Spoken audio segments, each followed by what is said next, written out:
Hello dear students. जैसा कि आप जानते हो कि आपके 10th क्लास में साइंस की एग्ज़ाम की डेट्स आ चुकी हैं और 2 ऑफ द मार्च जो होगी आपकी साइंस की एग्ज़ाम की डेट होगी। देखिए, किसी भी एग्ज़ाम में बेस्ट मार्क्स का स्कोर करने के लिए जब भी आप कोशिश करें कि आपको बहुत अच्छे से अच्छे मार्क्स आएँ, उसके लिए आपको ज़रूरी होता है सबसे ज़्यादा कि आप ये समझें कि किस तरह के क्वेश्चन पूछे जाएंगे या किस तरह के क्वेश्चन अभी तक पूछे गए हैं। और उसके लिए जो सबसे ज़रूरी चीज़ है वो है practice. Practice specially the previous year questions. देखिए, जो बोर्ड, अगर आप किसी भी बोर्ड का एग्ज़ाम देने जा रहे हैं, जैसे अगर हम बात कर रहे हैं यहाँ पर सीबीएसई बोर्ड की, तो जो भी एग्ज़ाम देने जा रहे हैं आपको ये ज़रूर समझना पड़ेगा कि यहाँ पर एग्ज़ाम में जो क्वेश्चन आते हैं उसमें एग्ज़ामिनर्स का पॉइंट ऑफ व्यू क्या होता है, यानी कि उसका पॉइंट क्या है और किस तरह के क्वेश्चंस वो जनरली पूछता है। इस वीडियो में जो हम डिस्कस करेंगे तो हमारा मेन पॉइंट जो है इसी बात को समझना है। कुछ चीज़ें हैं जो मैं यहाँ पर क्लियर करना चाहूँगा कि जैसे आप जानते हैं कि जो साइंस की 10th क्लास में जो थ्योरी होती है वो होती है 80 मार्क्स की, जिसमें 20 मार्क्स मिलते हैं आपको स्कूल से एज ए इंटरनल और आपके टोटल 100 मार्क्स होते हैं। और इस थ्योरी को अगर हम 3 पार्ट्स में डिवाइड करें तो ऑलमोस्ट हम कह सकते हैं केमिस्ट्री, बायोलॉजी एंड फिजिक्स ये इंक्लूड करते हैं यहाँ पर 80/30 मार्क्स ईच। यानी कि अगर मैं कहूँ इसको तो हम थोड़ा सा अगर जनरल सी डिवीज़न करेंगे तो ऐसा मान सकते हैं कि 27, 27 एंड 26 इस तरीके से क्या है इनकी मार्किंग होती है। अंडरस्टैंड। अब इस मार्किंग को बेस मान कर ही हम क्या करते हैं, अपनी बातों को समझते हैं। देखिए, फिजिक्स एक ऐसा सब्जेक्ट है जिसमें हमको कैलकुलेशन की ज़रूरत पड़ती है और बहुत अच्छे से एक फास्ट कैलकुलेशन कैलकुलेशन हमको करनी पड़ती है। ठीक, तो ये काफ़ी टाइम कंज्यूमिंग हो जाता है।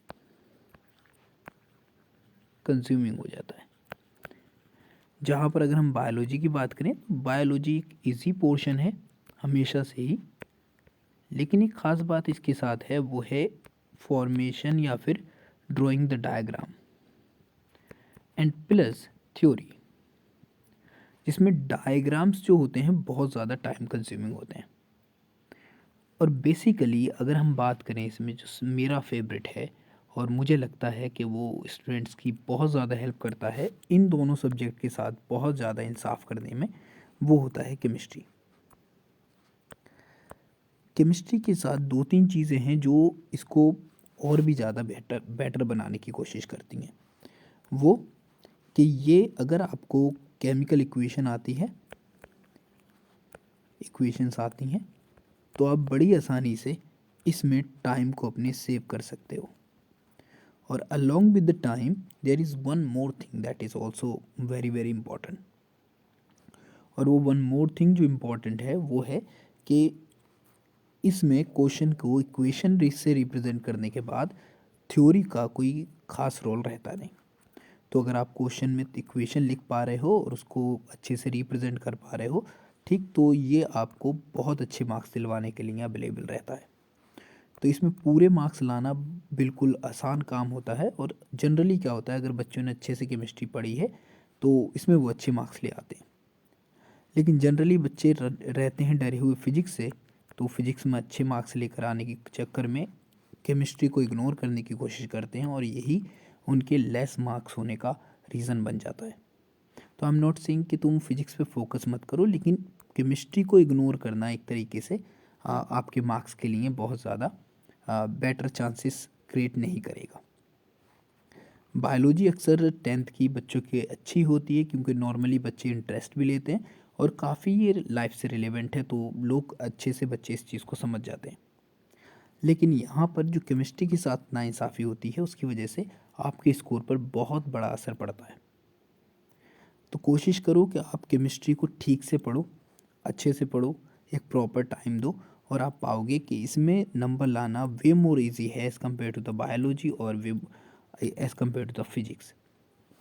तो केमिस्ट्री के पोर्शन को आसानी से समझने के लिए अगर मैं सजेस्ट करूं तो आपको ज़रूरी है कि आप इसके ऊपर फोकस करें। इस वीडियो में मेरा जो मकसद है actually to make it short, हम सबसे पहले जो समझेंगे वो केमिस्ट्री के ही पोर्शन को समझने वाले हैं। केमिस्ट्री के जो भी क्वेश्चन होते हैं जो कि हमेशा first portion of the science होता है, तो उसको हम यहाँ पर समझने की कोशिश करेंगे। एक एक क्वेश्चन डिटेल में जाएंगे, सारी चीज़ों को समझेंगे।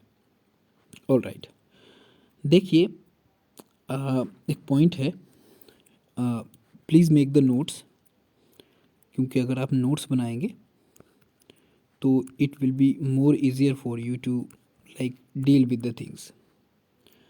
अगर मैं तुमसे बात करूं थोड़ा सा पीरियोडिक टेबल के बारे में बात कर लेते हैं, तो हमारी पीरियोडिक टेबल कुछ ऐसी दिखती है।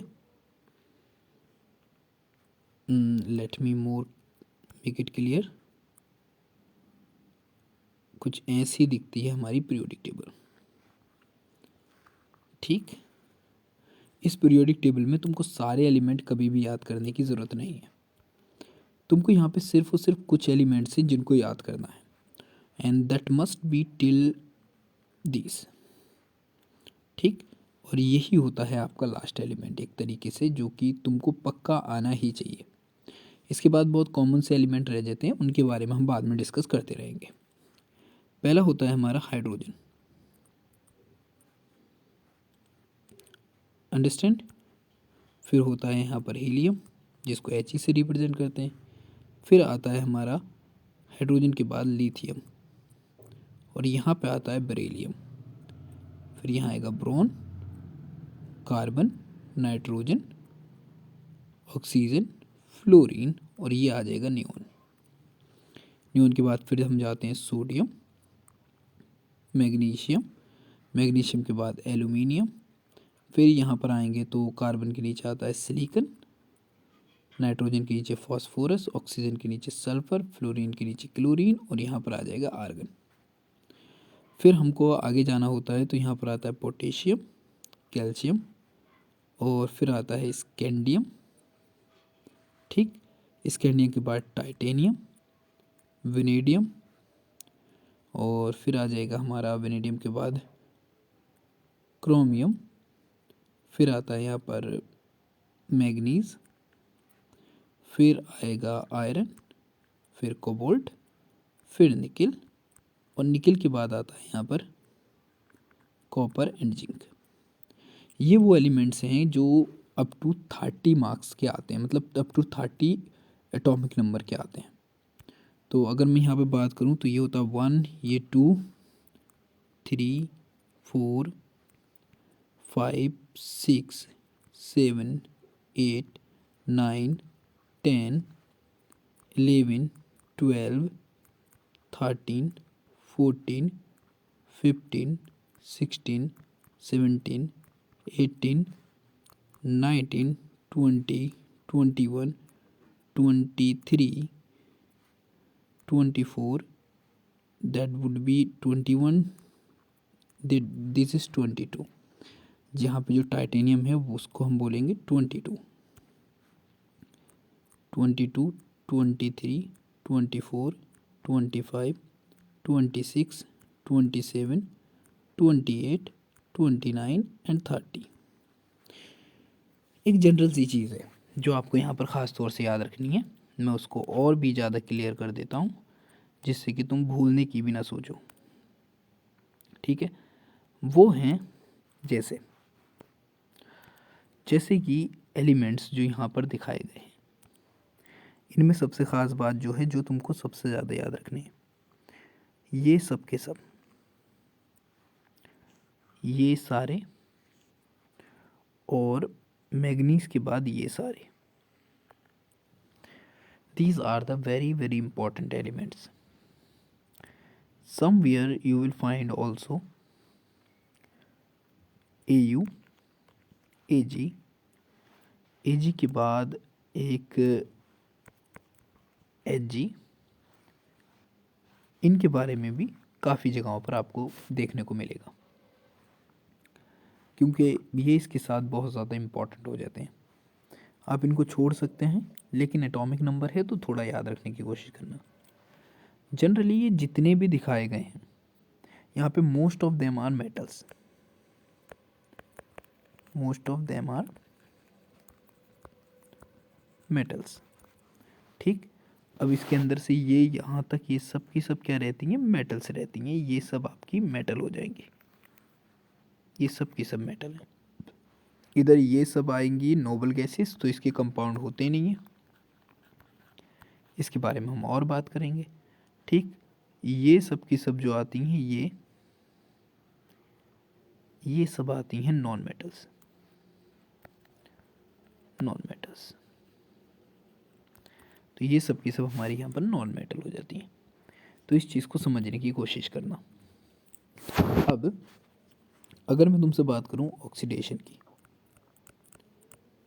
Oxidation, why I am talking about this, तो याद रखना, तो यहाँ पर पॉइंट नंबर 1 ये याद रखना कि addition of oxygen is called oxidation.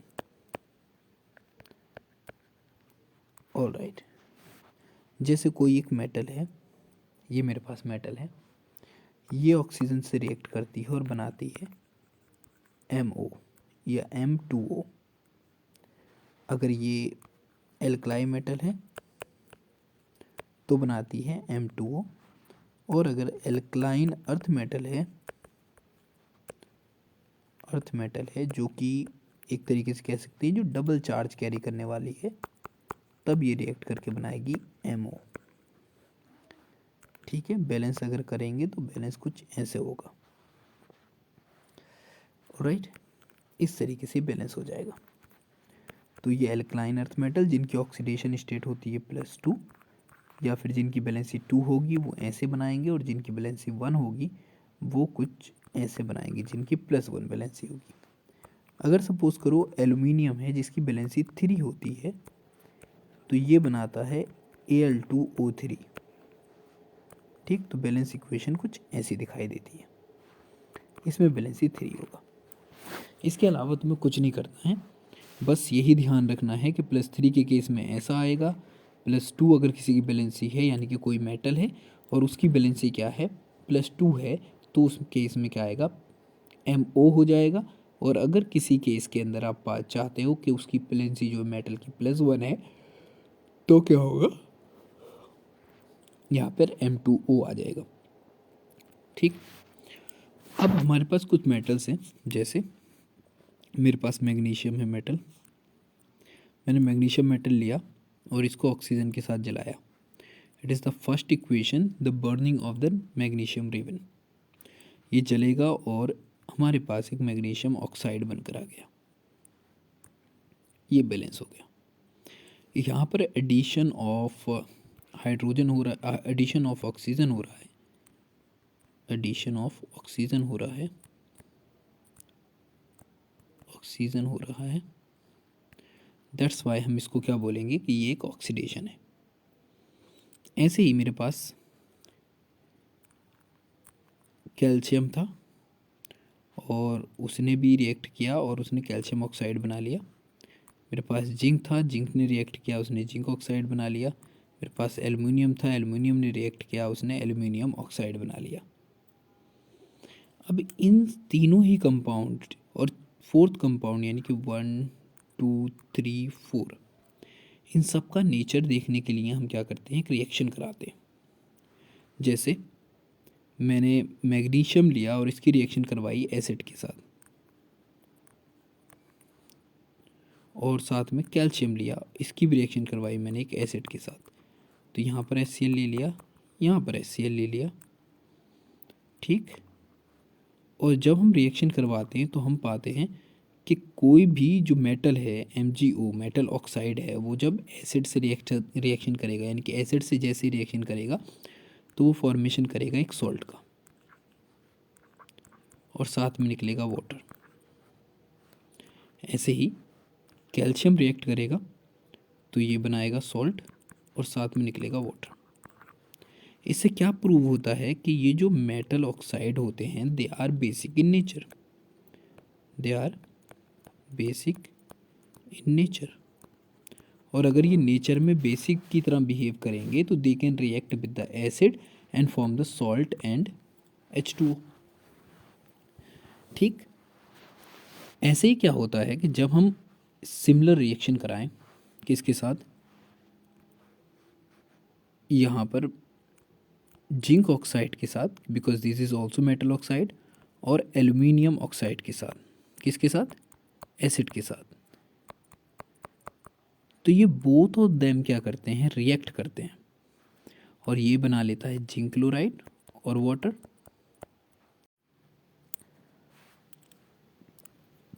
तो ये जिंक ऑक्साइड और एल्यूमिनियम ऑक्साइड दोनों ही क्या करते हैं, एसिड से रिएक्ट करते हैं और हमको सिमिलरली क्या दे देते हैं, एक तो यहाँ पर ये देंगे हमको जिंक क्लोराइड प्लस वाटर और साथ में एल्यूमिनियम क्लोराइड जिसको बोलते हैं एल्यूमिनियम क्लोराइड प्लस वाटर।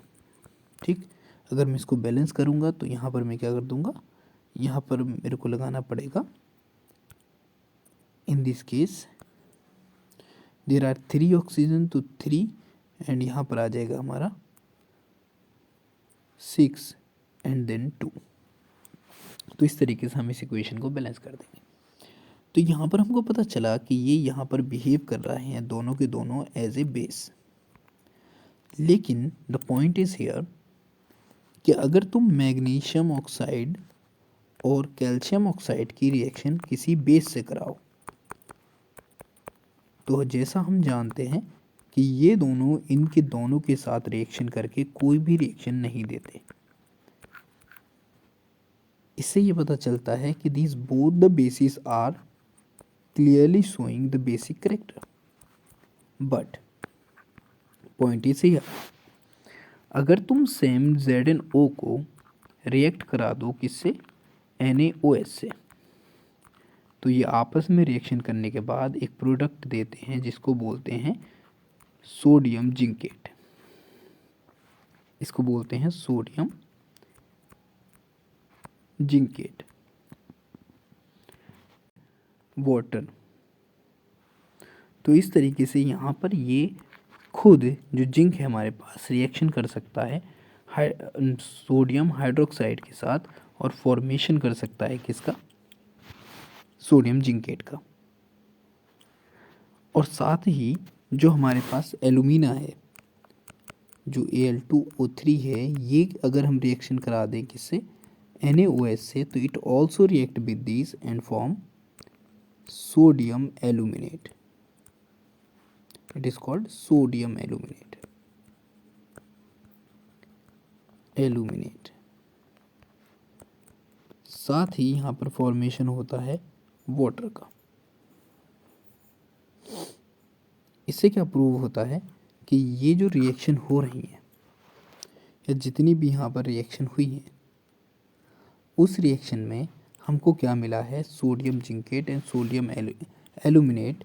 इससे पता चलता है कि जो ऑक्साइड होते हैं एल्युमिनियम ऑक्साइड के और जिंक ऑक्साइड के, वो डबल नेचर शो करते हैं, डबल नेचर शो करते हैं। That's mean they also can react with acid and even also can react with base. और इस तरह के ऑक्साइड्स को बोलते हैं एम्फोटेरिक ऑक्साइड, टेरिक ऑक्साइड। तो अगर आपसे कोई क्वेश्चन पूछता है कि भाई एम्फोटेरिक ऑक्साइड्स कौन से होते हैं, तो आपको याद रखना है कि वो ऑक्साइड्स जो acid as well as base दोनों से रिएक्शन कर लें उनको हम बोलते हैं एम्फोटेरिक ऑक्साइड्स। इससे रिलेवेंट हमारा नेक्स्ट क्वेश्चन है जिसके बारे में हम डिस्कस करने वाले हैं। लेट्स से इन्होंने बोला है कि metal oxide generally react with acids. जो मेटल ऑक्साइड्स होते हैं they are basic in nature. जितने भी मेटल ऑक्साइड होंगे they are basic in nature. तो ऑफ कोर्स अगर कोई बेस है और हम उसकी रिएक्शन करवा देते हैं एसिड से, तो वो सॉल्ट प्लस वाटर को देगा ही, सॉल्ट प्लस वाटर वो प्रोड्यूस करेगा। वाटर वो प्रोड्यूस करेगा। इसी तरीके से आगे बोला गया है कि but the few oxide of the metal also react with bases such as metallic oxides are. ऐसे मेटेलिक ऑक्साइड के नाम बताओ जो कि बेस से भी रिएक्ट कर सकते हैं। ठीक, तो उसके अंदर हमारा हमने देखा यहाँ पर एक तो हमारे सिलेबस में दिया है जिंक, एक दे रखा है हमारे सिलेबस में जिंक और दूसरा दे रखा है एलुमिना जिसको बोलते हैं एल्युमिनियम ऑक्साइड। तो point number 2 and 3 are correct, तो यहाँ पर पॉइंट नंबर बी हमारा करेक्ट हो जाएगा। अब हम मूव कर रहे हैं क्वेश्चन नंबर 2 पर। आपने पढ़ा होगा बुक में the pH of the salt, pH of the salt, या फिर acid base nature of salt, acid base nature of the salt, ये आपने ज़रूर देखा होगा। अगर मैं एसिड और बेस नेचर के बारे में बात करूं तो हम जानते हैं कि हमारे पास एक स्केल होता है जिसमें 0 होता है, 7 होता है और 14 होता है। इसी को हम बोलते हैं पीएच स्केल। इसमें अगर कोई भी चीज़, किसी भी चीज़ का पीएच लेस देन 7 है तो हम बोलते हैं कि ये it is in acidic nature. More than 7 है तो we call it the basic in nature, और अगर 7 है तो वी कॉल इट न्यूट्रल। ठीक, तो अगर कोई एग्जाम्पल पूछे तो आप ऐसा मान सकते हैं कि जो हमारे पास सोप है वो बेसिक होते हैं जनरली, और जो हमारे पास विनेगर है वो एसिड होता है, या फूड जो होते हैं फूड मटेरियल जनरली एसिड होते हैं, और जो वाटर है वो हमारे पास न्यूट्रल में आ जाएगा। यहीं पर कि अगर हमारे पास जो एसिड्स हैं ये दो तरह के होते हैं, एक तो होते हैं स्ट्रॉन्ग एसिड और दूसरे होते हैं वीक एसिड। और इनके स्ट्रॉन्ग और वीक होने के पीछे जो रीज़न है वो है इनकी आयोनाइजेशन कैपेबिलिटी, यानी कि ऐसा एसिड जिसको हम पानी में डालें और वो कम्प्लीटली अपने बॉन्ड्स को डिसोसिएट करके बहुत सारे H+, यानी कि अगर हमने 100 मॉलिक्यूल डाले, हमने किसी एसिड के 100 मॉलिक्यूल वाटर के अंदर डाले और इसके 100 के 100 ने अंदर होकर ब्रेक होने के बाद क्या किया, 100 H+ प्रोड्यूस कर लिए, तो ऐसे एसिड को बोलते हैं हम स्ट्रॉन्ग। ऐसे ही अगर हमने किसी एसिड के 100 मॉलिक्यूल डाले और उसने सिर्फ और सिर्फ 10H+ को लूज़ किया, तो ऐसे एसिड कहलाते हैं हमारे वीक एसिड। ठीक, ऐसे एसिड कहलाते हैं हमारे वीक एसिड। इसी तरीके से जैसे कि एसिड हैं वैसे ही होते हैं बेस। इसमें भी क्या होते हैं, स्ट्रॉन्ग बेस होते हैं और दूसरे होते हैं हमारे पास वीक बेस। इसके कुछ एग्जाम्पल हैं जो आपको समझ लेने चाहिए। पहला कि अगर हमारे पास कोई स्ट्रॉन्ग एसिड है तो एसिड के अंदर आते हैं नॉर्मली 3 एसिड्स जो आप जनरली देखोगे, HCl यानी कि हाइड्रोक्लोरिक एसिड, H2SO4 और last one that is HNO3। ये जो जनरली बार बार तुम्हारे सिलेबस में रिपीट किए गए हैं। अगर वीक की बात करें तो वीक के अंदर जो आते हैं सारे ही ऑर्गेनिक एसिड, यानी कि हम एक तरीके से बोल सकते हैं कि जो हमारे ऑर्गेनिक या नेचुरल एसिड होते हैं वो सबके सब किस में आ जाएंगे, वीक में आ जाएंगे। चाहे वो फॉर्मिक एसिड हो, चाहे वो एसिडिक एसिड हो, चाहे वो मैलिक एसिड हो, चाहे वो लैक्टिक एसिड हो, ये सारे के सारे एसिड किस में रहेंगे, या फिर ऑक्जेलिक एसिड हो। हम सबके फॉर्मूले भी यूज़ करेंगे। और कार्बोनिक एसिड, ये सब के सब क्या करेंगे, सब के सब रहेंगे हमारे किस में, वीक एसिड्स में। ऐसे ही अगर स्ट्रॉन्ग की बात करें तो यहाँ पर आता है NaOH, KOH,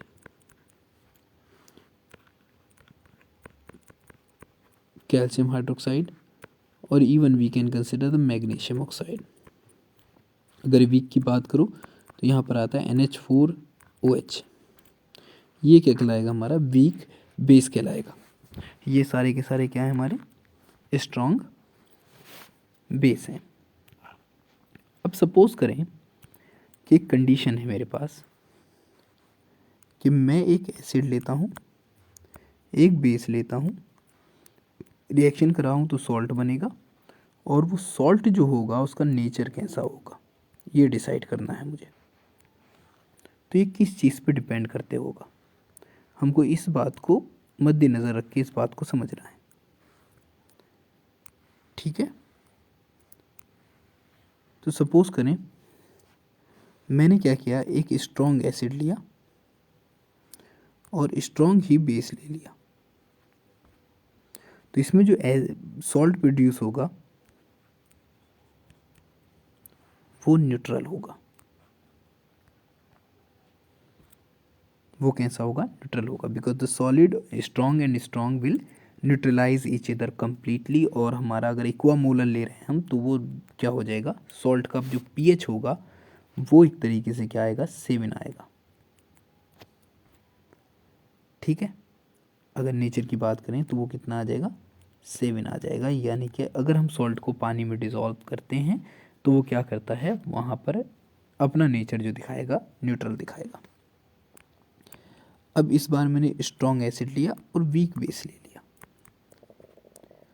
due to presence of the strong acids, अब जो सॉल्ट बन के आया है इसका नेचर जो होगा वो एसिडिक होगा, क्योंकि यहाँ पर जो है एसिडिक करेक्टर ज़्यादा है, क्योंकि एसिड जो है स्ट्रॉन्ग है और जो पीएच होगा इस बार वो लेस देन 7 होगा अगर हम सॉल्ट को पानी में डिज़ोल्व करते हैं।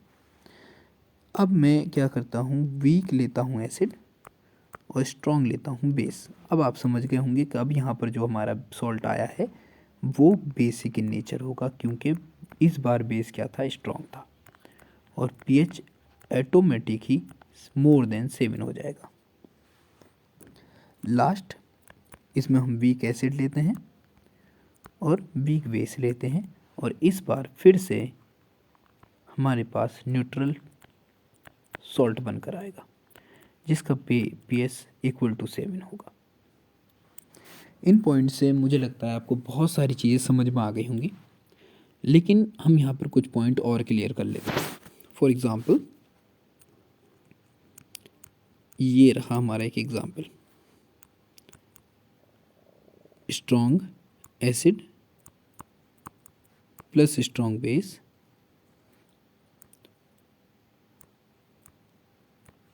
रिएक्शन,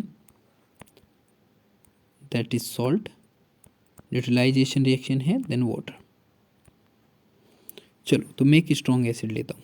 मैंने एसिड लिया HCl, बेस ले लिया NaOH, रिएक्शन हुई दोनों में, तो हमको पता है कि हमें हमेशा एसिड से सॉल्ट के अंदर जो मिलेगा वो मिलेगा एनायन,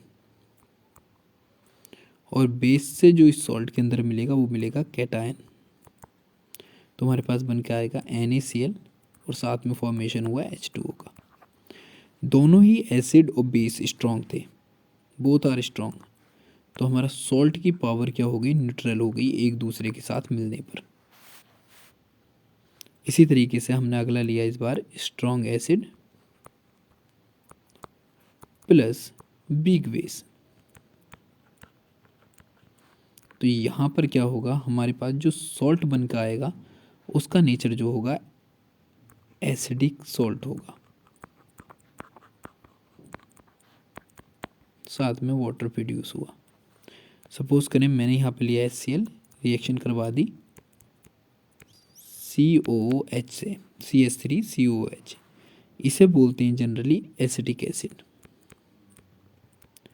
जब मैं रिएक्शन करवाऊंगा तो आप पाओगे कि यहाँ पर जो बनकर आया है, सॉरी यहाँ पर ये थोड़ा सा मिस्टेक हो गया, क्योंकि हम वीक एसिड नहीं ले सकते, एसिड के साथ हमको लेना पड़ेगा यहाँ पर एक वीक बेस। जब रिएक्शन कराएंगे तो ये H और ये OH आपस में मिलकर हमेशा की तरह वाटर बनाएंगे, और यहाँ पर ये रहा अमोनियम कैटायन NH4, और ये रहा हमारा Cl। अब जैसा कि आप देख पा रहे हो कि Cl जो आया है वो आया है एक स्ट्रॉन्ग एसिड से, और ये NH4 जो आया है वो आया है वीक बेस से। तो इसकी वजह से ये जो एसिड फॉर्म हुआ है इसका नेचर जो होगा कैसा होगा, एसिड होगा, because we have strong acids.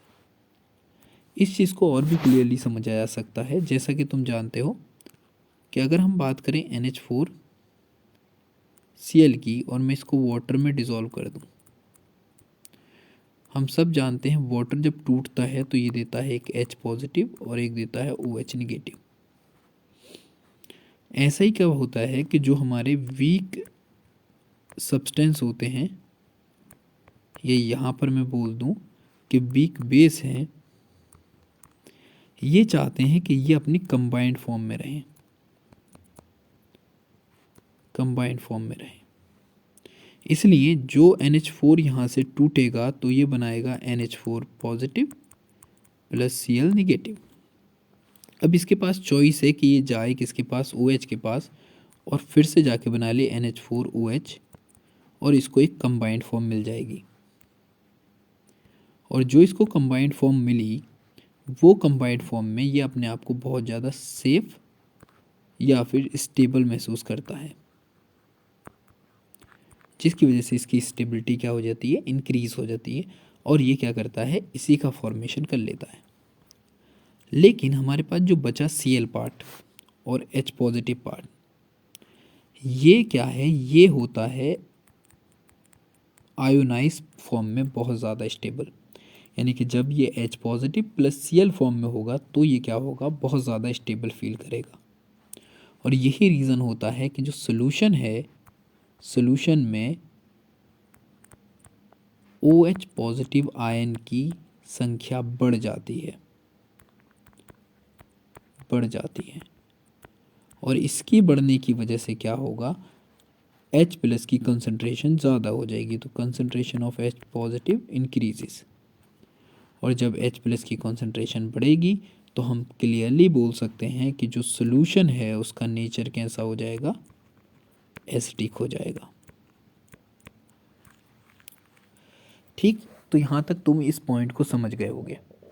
ऐसे ही दूसरों के साथ भी होता है, तो ये वीडियो फर्दर बहुत बड़ी हो जाएगी 2 क्वेश्चन समझने में, लेकिन हमारा पर्पस क्या है, चीज़ों को समझना। ठीक, अब हम इस क्वेश्चन को सॉल्व करके देखते हैं। Question number 2, what it is saying, carrying few drops of the aqueous solution, let me clear this, few drops of the aqueous solution of ammonium chloride, यानी कि आपके पास था अमोनियम क्लोराइड, उसकी फ्यू ड्रॉप्स लेते हैं, are put in a universal indicator. Universal indicator, यहाँ पे फिर एक पॉइंट आ गया, यूनिवर्सल इंडिकेटर। अब अगर कोई पूछे कि इंडिकेटर्स क्या होते हैं, तो जो किसी चीज़ की इन्फो दें, तो यहाँ पर इन्फो मतलब कोई भी इंफॉर्मेशन देने वाले।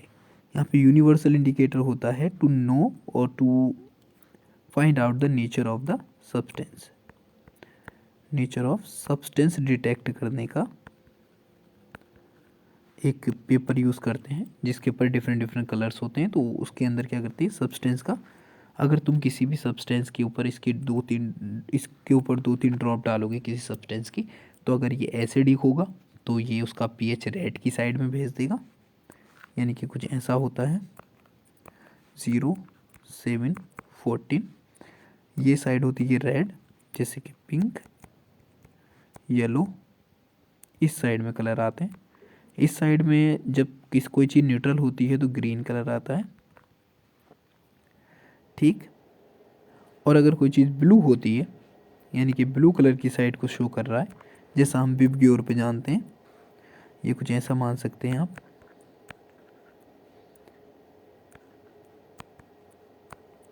हाँ जी, अगर कोई ऐसे कलर शो कर रहा है इस साइड के तो ये बेस होगा, और अगर कोई इस साइड के कलर शो कर रहा है तो वो एसिड होगा। ठीक है, यहाँ पे भी ये विबग्योर का रूल लग रहा है, समझ लो तुम। ठीक, तो जब हम इसको डालेंगे तो हम जानते हैं कि ये क्या है, वाटर के साथ रिएक्ट करेगा और बना लेगा NH4OH, साथ में Cl negative plus H positive. तो यहाँ पर H पॉजिटिव की संख्या ज़्यादा बढ़ रही है, तो इसका मतलब ये बना हुआ है, ये मिला है हमको वीक बेस से, और Cl मिला है हमको स्ट्रॉन्ग एसिड से, तो ये एसिडिक नेचर शो करने वाला है। तो कलर कौन से आएंगे? रेड साइड वाले, यानी कि ऑरेंज, पिंक या येलो कलर आएगा। देखते हैं ये कैसे है। Solution of ammonia chloride are put on the universal indicator paper, the paper turns pink, paper turns pink, यानी कि यहाँ पे जो हमारे पास पेपर था उसका कलर हो जाता है पिंक। इससे हमको पता चलता है कि हाँ जी पिंक कलर हुआ है। इसका मतलब वो तो हमको पहले से ही पता था कि H प्लस रहेगा आयोनाइज फॉर्म में, तो यहाँ पर ये एसिडिक नेचर दिखाएगा। ठीक, तो इन्होंने दिया कि इसका नेचर एसिडिक है बिकॉज ये weak acid and strong base से बना है और pH होगा <7 रहेगा। पहला ही पॉइंट है। दूसरा पॉइंट देखेंगे बेसिक, तो बेसिक तो ये होगा ही नहीं। ठीक, एसिडिक बिकॉज इसमें स्ट्रॉन्ग एसिड है एंड वीक बेस है, तो यानी कि अगर इसका स्ट्रॉन्ग एसिड और वीक बेस है, इसकी वजह से क्या है, इसका pH क्या हो जाएगा, <7। तो ये ऑप्शन और ये ऑप्शन अब आपको फाइंड आउट करना है। हम जानते थे कि अमोनियम क्लोराइड बनाने के लिए हमको रिएक्शन करानी पड़ती है अमोनियम हाइड्रोक्साइड, और दूसरा होता था हमारा प्लस HCl की। तो यहाँ पर HCl एक स्ट्रॉन्ग एसिड है, तो इसका मतलब पॉइंट नंबर जो हमारा रहेगा C, that will be correct, और the pH will be <7। Got it? तो इस तरीके से हम इसका आंसर बड़ी आसानी से निकाल सकते हैं।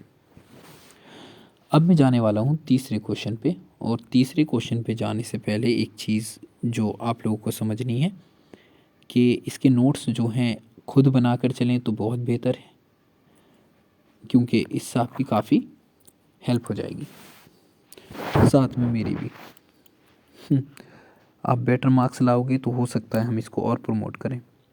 अगला है select the appropriate state symbols of the product given as x and y। यहाँ पर x और y जो दिए गए हैं इनके जो हैं अप्रोप्रिएट सिंबल सेलेक्ट करना है। The following chemical equation by choosing the correct option from the table given below. इस टेबल में जो भी करेक्ट ऑप्शन है उसको चूज करने के बाद क्या बात है। तो पहली चीज़, ये क्वेश्चन बड़ा अच्छा क्वेश्चन है क्योंकि एकदम बिल्कुल न्यू अप्रोच को यूज़ किया गया है। इन्होंने बोला है कि देखो भाई, आपके पास दिया है जिंक, आपके पास दिया है जिंक Zn जो कि सॉलिड है, उसकी रिएक्शन हो रही है H2SO4, ये एक्टिविटी दी रखी है NCERT में, जो कि हमको नहीं पता कौन सी स्टेट में, तो इन्होंने इसकी जगह पर लगा रखा है लिक्विड यहाँ पर। अच्छा, फिर रिएक्शन होती है और बनता है ZnSO4, और यहाँ पर इन्होंने लगा रखा है शायद X जी, और दूसरा लगा रखा है प्लस H2, और यहाँ पे लगा रखा है इन्होंने Y, कि देखो भाई ये है सब कुछ पूरा मटेरियल, कि कोई सॉलिड जिंक है, जब हम इसको डालते हैं H2SO4 में जो कि लिक्विड है, से रिएक्ट करने के बाद ये ZnSO4 बनाता है, और इसकी स्टेट बतानी है तुमको, और ऑल्सो इट प्रोड्यूसेस H2, उसकी स्टेट बतानी है तुमको। अब टेबल दे रखी है और टेबल में बोला है कि देखो भैया, पहले में X है और दूसरे में Y है, पहले में X दूसरे में Y। तो इसमें बताएं क्या जो पहला X है वो सॉलिड है, दूसरा लिक्विड है। तो ऐसी कंडीशन में तुम्हें ध्यान रखना है कि देखो पहली चीज़ ये H2 hydrogen gas, hydrogen gas. ठीक, जब भी कोई मेटल किसी एसिड से रिएक्ट करती है जो कि मोर रिएक्टिव है, मोर रिएक्टिव मेटल है, अगर वो किसी एसिड से रिएक्शन करे तो वो बनाती है salt plus hydrogen gas produce होती है। तो हमको X याद रखना है कि X पहली चीज़ हमारी हाइड्रोजन गैस है, और तुम फाइंड आउट करोगे यहाँ पर बी ऑप्शन में तो आपको अगर इतना ही पता है तब भी यहाँ पर आपका क्वेश्चन वैसे हो गया है। अब जो हाइड्रोजन प्रोड्यूस हुआ है उसमें आपकी दूसरी चीज़ आती है ZnSO4। ZnSO4 एक सॉल्ट है और ये सॉल्युबल इन वाटर है। इस सॉल्ट का कलर जो होता है वो कलरलेस होता है। उसके पीछे एक बहुत बड़ा रीज़न है, तो वो 11th-12th में आपको पता चल ही जाएगा। ठीक, बट यहाँ पर इसका कलर क्या है, ये कलरलेस होता है और सॉल्युबल इन वाटर होता है। यानी कि कुल मिला के हमारा option number B is correct. ठीक, ये एक एक्टिविटी दे रखी है बुक में, तो वहाँ पर थोड़ा ध्यान से पढ़ें। इसमें जो एसिड यूज़ करते हैं वो डाइल्यूट होता है, तो डाइल्यूट एसिड होता है, तो चीज़ें पहले से ही क्या होती हैं, उसमें डिज़ोल्व रहती हैं। ये एक्वस है और ये क्या है, ये गैस है। तो हमारे यहाँ पर तीनों क्वेश्चन हो चुके हैं। And now we are moving toward the next question. Let's say 2 salt है हमारे पास, X and Y are dissolve in water separately. दोनों को अलग अलग हमने डिज़ोल्व कर लिया। When phenolphthalein is added to those two solution, the solution X turns pink and the solution Y does not show any change in color. तो जो हमारा X है वो देता है कलर पिंक और दूसरा वाला नो कलर देता है। ठीक, अब इससे पहले मैं कुछ चीज़ें क्लियर करना चाहूँगा। क्लियर करने के पीछे भी कई रीज़न हैं। तो उसमें जो पहला रीज़न है दैट इज़ कि तुमको इंडिकेटर्स के बारे में क्या पता है। ठीक, तो हम थोड़ा इंडिकेटर यहाँ पर खेल लेते हैं। ठीक है, ओके, लेट्स स्टार्ट। इंडिकेटर यानी कि जो तुमको किसी चीज़ के बारे में इंफॉर्मेशन दे। हमारे सिलेबस में जनरली कुछ टाइप के इंडिकेटर की बात हुई है। पहले है नेचुरल इंडिकेटर।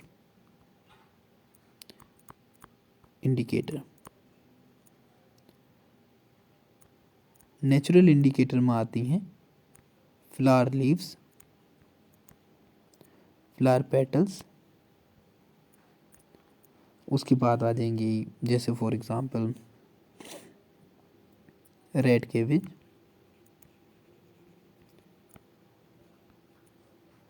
ठीक। इसके बाद आते हैं सिंथेटिक इंडिकेटर,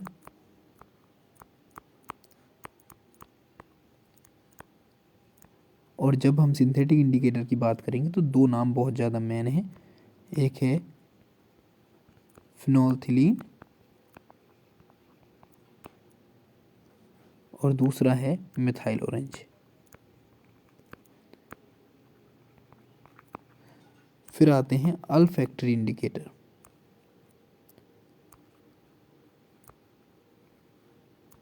इसके अंदर आते हैं जिनकी स्मेल चेंज होती है।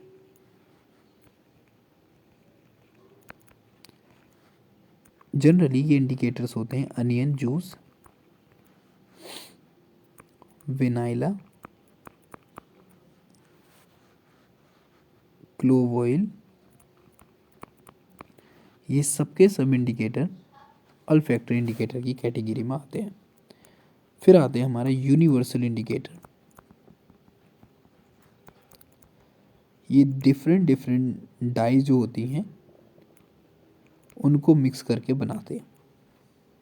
Different it's a mixture of the dye, that's why ये कलर देता है डिफरेंट।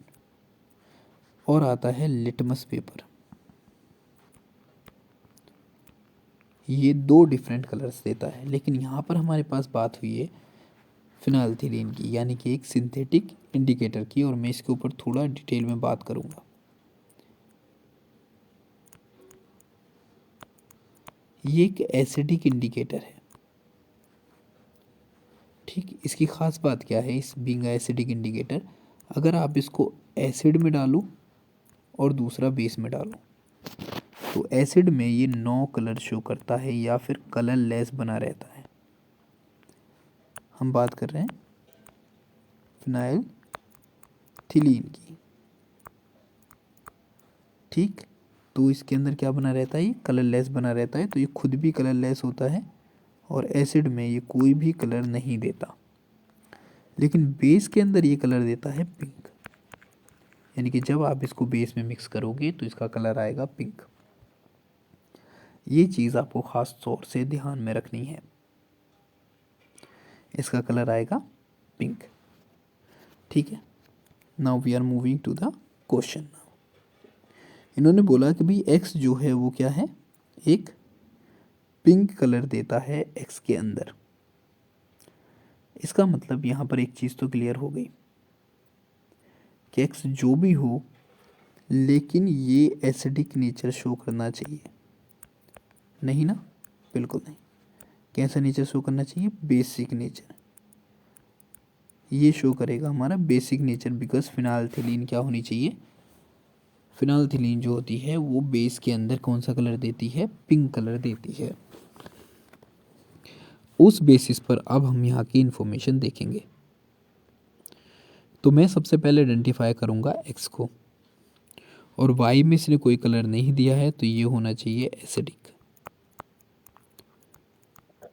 ऑल राइट, हम पेन को फिर से अपनी जगह पर पहुँचा देते हैं। All right, very good. Now let's change the colour of the pen और लेट्स बिगिन। अगर हम पहले वाले को देखें, यहाँ पर एक्स का पहला ऑप्शन जो है वो दिया है उन्होंने Na2CO3। Take the decision. जो पहले वाला हिस्सा है वो आया है एक बेस से, क्योंकि हमेशा कैटायन बेस से आता है। लास्ट वाला हिस्सा आया होगा एसिड से, ठीक। अब एसिड CO3 यानी कि ये आया है हमारा H2CO3 से, कार्बोनिक एसिड इसको बोलते हैं, कार्बोनिक एसिड। कार्बोनिक एसिड के आने की वजह से हम जानते हैं ये एक वीक एसिड है, और हमारा आगे वाला हिस्सा आया है बेस से। बेस मतलब NaOH, तो ये क्या होगा, हमारा स्ट्रॉन्ग बेस होगा ओवरऑल। तो यहाँ पर हमको ये इन्फॉर्मेशन मिल गई, ठीक। तो पहला चांस तो हमारे पास ये है। अब ये स्ट्रॉन्ग बेस है, दैट्स मीन इसका जो नेचर होना चाहिए वो भी कैसा होना चाहिए, सॉल्ट का। इस सॉल्ट का नेचर भी बेसिक होना चाहिए। Move to the next. Na2SO4। SO4 comes from H2SO4, क्योंकि ये एसिड से आता है, ये बेस से आता है, यानी कि ये आता है NaOH से। दोनों ही स्ट्रॉन्ग हैं, तो सोल्यूशन होगा फिर न्यूट्रल। न्यूट्रल है तो इसका मतलब यहाँ पर नो कलर तो आना ही आना है, और हमको चाहिए था एक्स के लिए कोई ना कोई कलर, तो ये ऑप्शन भी गया काम से। अगला हम आगे जाते हैं तो हमें मिलता है NH4Cl। हम पहले ही बात कर चुके हैं, ये एसिड से आता है पॉजिटिव हिस्सा, नहीं बेस से आता है, और निगेटिव हिस्सा आता है हमारा किससे, एसिड से, एसिडिक पार्ट से।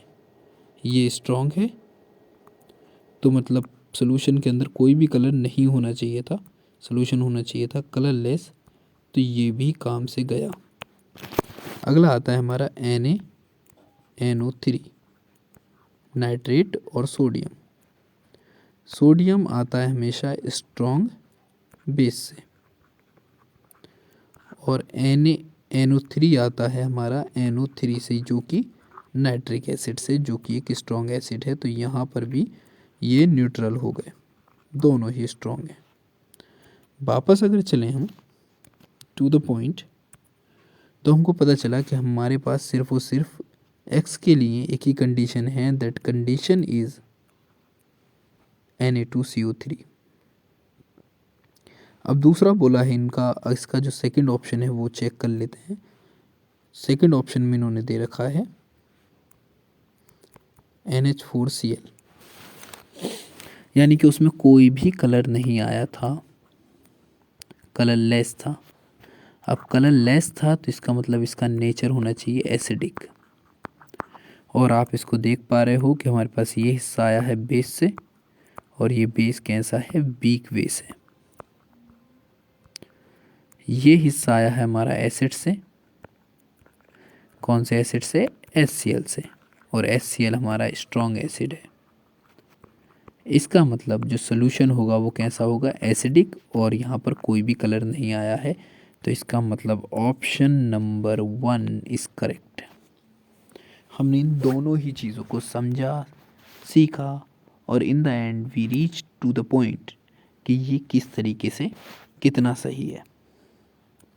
तो इस तरीके से एक क्वेश्चन को अप्रोच करना होती है, थोड़ी प्रैक्टिस लगती है, और उसके बाद आंसर आना शुरू हो जाते हैं। Okay, now we are with the next question from the same, that is question number 8। इसे ठीक से देखो एक बार और फिर समझना। इन्होंने बोला है ब्रोंज,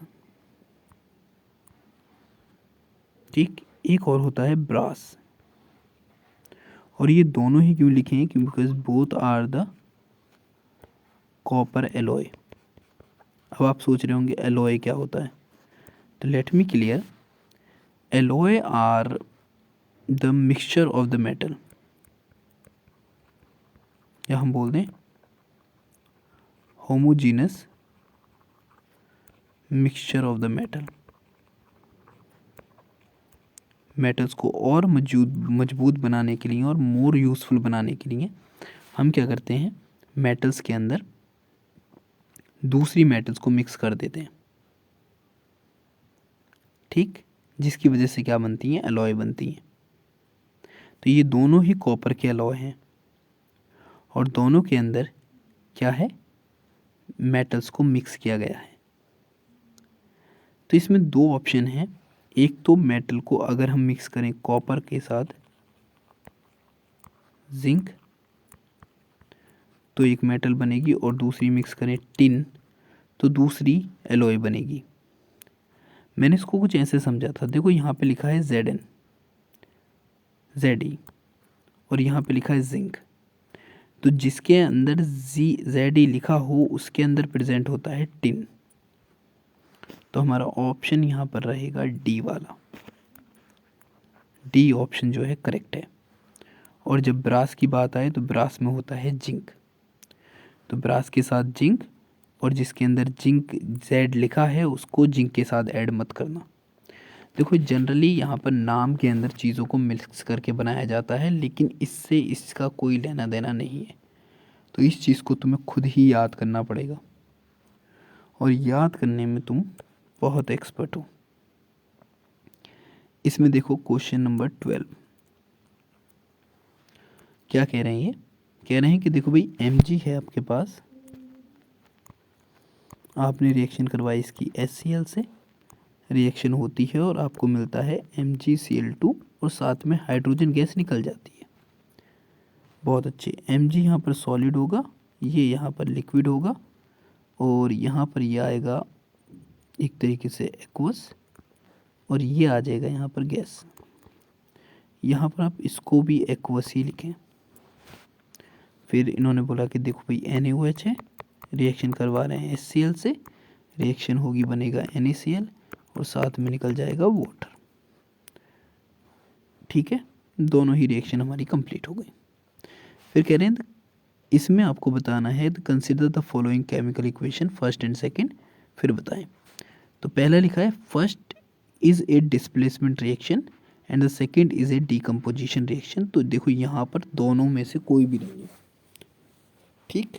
तो फर्स्ट डिस्प्लेसमेंट, तो इसको डिस्प्लेसमेंट कैसे कहा गया है, देखें Mg रिएक्ट कर रहा है किसके साथ, HCl के साथ, और इसने हाइड्रोजन को डिस्प्लेस कर दिया है, तो दैट्स वाई ये क्या होगी, single displacement reaction. Displacement reaction. तो दोनों वाला, दूसरा वाला तो बिल्कुल पॉइंट है ही नहीं। डीकम्पोजिशन, ये क्या है दूसरी, ये है न्यूट्रलाइजेशन रिएक्शन, और साथ में हम कहेंगे इसको double displacement reaction. Double displacement reaction, ठीक है। तो पहले MgH को रिप्लेस कर देता है और MgCl2 बना देता है और H2 गैस की फॉर्म में निकल जाएगा। यहाँ पर ये दोनों आपस में मिलकर वाटर बना लेते हैं, तो सोडियम रिप्लेस कर देता है H को बाय दैट, और यहाँ पर सोडियम क्लोराइड बन जाएगा, ठीक। फिर दूसरा दिया है T is a displacement reaction and second is a double displacement reaction. बहुत अच्छी बात है। Both first and second are displacement reaction, both first and second are double displacement reaction. तो हमारा जो ऑप्शन है ये पहला, ये सिंगल डिस्प्लेसमेंट है, तो सिर्फ इसको डिस्प्लेसमेंट भी कह सकते हैं। दूसरा है डबल डिस्प्लेसमेंट रिएक्शन, जो कि करेक्ट ऑप्शन है। यहाँ पर H रिप्लेस कर रहा है OH को Na से, और यहाँ पर Na रिप्लेस कर रहा है H को Cl से, तो यहाँ पर option number B is A correct one. यहाँ हम B के साथ जाएंगे। डन। तो ये हमारा यहाँ पर करेक्ट हो गया। Now move to the next. अगर हम इधर देखें तो हमारे पास सारे क्वेश्चन बायोलॉजी के दिए हैं, एक सिर्फ फिजिक्स का है, तो ये फिजिक्स वाला पोर्शन हमको बाद में करना ही है, तो फिर उसको छोड़ देते हैं। अगले पे जाएं तो यहाँ पे आते हैं हमारे असर्शन रीज़न। इस क्वेश्चन में बच्चे काफ़ी कंफ्यूज होते हैं अगर ऐसा क्वेश्चन दिया हो तो। पहले देखें, कह रहे हैं कि it is advise that while diluting an acid one should add water to the acid and not acid to the water, keeping the solution continuously stirring. ठीक है, यानी कि आप जब भी डाइल्यूट कर रहे हो एसिड को तो हमेशा एसिड ऐड करो, किसमें, वाटर में। अलोंग विद दैट उसको पूरे टाइम स्टेरिंग करते रहो, यानी हिलाते रहो। देखो डाइल्यूशन ऑफ एसिड जो है ना, डाइल्यूशन ऑफ एसिड जो है ना, ये एक एक्सोथर्मिक प्रोसेस है। ये एक एक्सोथर्मिक प्रोसेस है, इसमें बहुत अमाउंट ऑफ हीट प्रोड्यूस होती है, ठीक। बिकॉज जो एसिड होते हैं वो ब्रेक होते हैं वाटर के अंदर, वो H पॉजिटिव और Cl नेगेटिव बनाते हैं, जिसके बॉन्ड टूटने की वजह से हीट निकलती है, तो दैट्स वाई वो एक्सोथर्मिक प्रोसेस है। फिर एसिड जो होते हैं वो डेंसर भी होते हैं। जैसे अगर ये वाटर की सरफेस है, या फिर ऐसा माने आप ये एसिड की सरफेस है और हमने ऊपर से वाटर डाला, तो वाटर इसकी सरफेस पर फैलेगा, लेकिन जब ये वाटर हाइड्रोजन से इससे रिएक्ट करेगा एसिड के साथ, तो बहुत ज़्यादा हीट प्रोड्यूस होगी, जिससे वाटर हीट के साथ वेपर की फॉर्म में बाहर की ओर भागेगा और बहुत सारा पानी लेकर बाहर की ओर भागेगा। और बाई चांस ये सारी की सारी एसिड से मिली हुई छींटें किसी के मुंह पे या फेस पर चली गई, तो ये उसको बहुत ज़्यादा बर्न कर देंगी और ये एसिड बर्निंग का केस हो जाएगा। तो हमको इस बात का ध्यान रखना चाहिए कि थोड़ा थोड़ा फ्यू ड्रॉप्स डाल के उसको लगातार स्टीयरिंग करते रहना चाहिए। तो पॉइंट नंबर 1 तो यहाँ पर हमको क्लियरली पता चल गया, करेक्ट है। The process of dissolution N acid into water is highly exothermic, because the process of dissolution is highly exothermic. तो पहला वाला ऑप्शन का एक्सप्लेनेशन क्या है, दूसरा वाला because the process is exothermic. तो हमारा option number A is correct for this. इस तरीके से क्या करते हैं हम, इस चीज़ को हम समझ सकते हैं। फिर बात कर लेते हैं हम 20, पॉइंट नंबर 20 कह रहे हैं melting point and the boiling point of ethanols are lower than that of the sodium chloride. देखो सोडियम क्लोराइड की कंपेयर की गई है किससे, अल्कोहल से। यहाँ पर सच में ऐसी कोई कंपेयर है ही नहीं, लेकिन फिर भी इन्होंने बोला है और ये क्वेश्चन मुझे मिल भी गया कि melting point also boiling point. ठीक, इसके ऊपर पूरा एक क्लियर कट एक्सप्लेनेशन दिया गया है और मुझे लगता है आपको कोशिश करनी चाहिए उसको समझने की, तो इससे बहुत ज़्यादा इम्पैक्ट पड़ेगा भी। कैसे देखें, वहाँ पर इन्होंने क्लियरली मेंशन किया है कि जब भी हम बात करते हैं बॉइलिंग पॉइंट की, बॉइलिंग पॉइंट या मेल्टिंग पॉइंट, तो ये डिपेंड करता है नेचर ऑफ बॉन्डिंग पे, नेचर ऑफ बॉन्डिंग पे।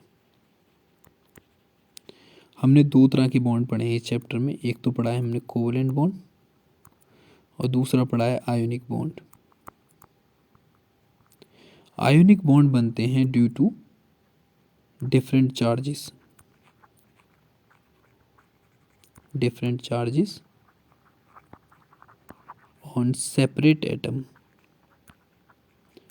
सेपरेट आयंस बोल सकते हैं, चलो सेपरेट ठीक कर लेना, सेपरेट आयंस, जैसे Na पॉजिटिव और Cl निगेटिव, ये आपस में जुड़ेंगे और ये आयोनिक कंपाउंड बना लेंगे। लेकिन जो सबसे ख़ास बात है कि यहाँ पे अट्रैक्शन है ड्यू टू चार्जेस, यानी कि दो अपोजिट चार्ज, और जब दो अपोजिट चार्ज एक दूसरे को खींचेंगे तो वहाँ पर जो होगा एक स्ट्रॉन्ग फोर्स डेवलप हो जाएगा ड्यू टू चार्जेस, और इसी स्ट्रॉन्ग फोर्स की वजह से ये आयंस के बीच में बहुत ज़्यादा अट्रैक्शन होता है। अब इस फोर्स को तोड़ने के लिए हमको बहुत ज़्यादा हीट की अमाउंट देनी पड़ेगी, तभी वो या तो मेल्ट हो पाएंगे या फिर बॉयल हो पाएंगे, तभी वो मेल्ट हो पाएंगे या फिर बॉयल हो पाएंगे।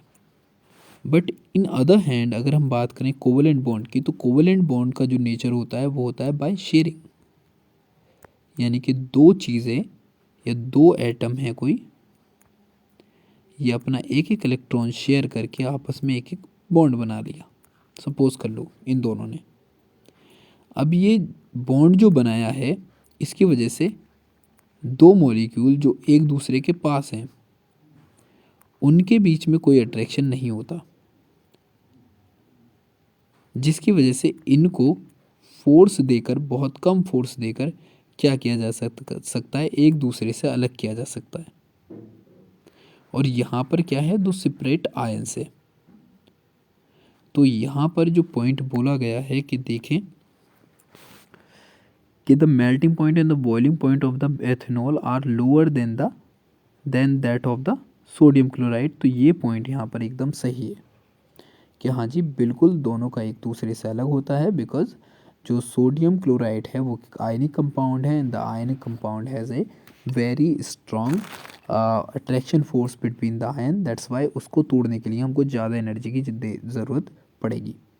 बट अगर बात करें हम एथेनॉल की, तो एथेनॉल में क्या होता है, कोवलेंट बॉन्ड होता है, और कोवलेंट बॉन्ड को बड़ी आसानी से तोड़ा जा सकता है अगर हम उस चीज़ की कंपेयर कर रहे हों किससे, आयनिक बॉन्ड से। अगले देखें, the forces of attraction between the molecule of the ionic compounds are very strong, because the forces of attraction जो होते हैं वो ड्यू टू क्या होते हैं, पॉजिटिव और निगेटिव आयन की वजह से हैं। इसकी वजह से क्या होता है, वो फोर्सेस की वजह से वो काफ़ी स्ट्रॉन्ग हो जाता है, और हम बोल सकते हैं यहाँ पर कि भैया जो पॉइंट जो है इसका ए और बी ये भी सही है, तो इसका मतलब इसका ऑप्शन भी ए ही होगा। तो ये दो क्वेश्चन आप यहाँ से कर सकते हैं। ठीक, अगर मैं एनसीईआरटी की बात करूँ तो इसके ऊपर डिटेल बात हुई है जब आप इंट्रोडक्शन पढ़ते हैं, इंट्रोडक्शन, और वो भी किसका, कार्बन एंड इट्स कंपाउंड का, वहाँ पे बताया गया है कैसे।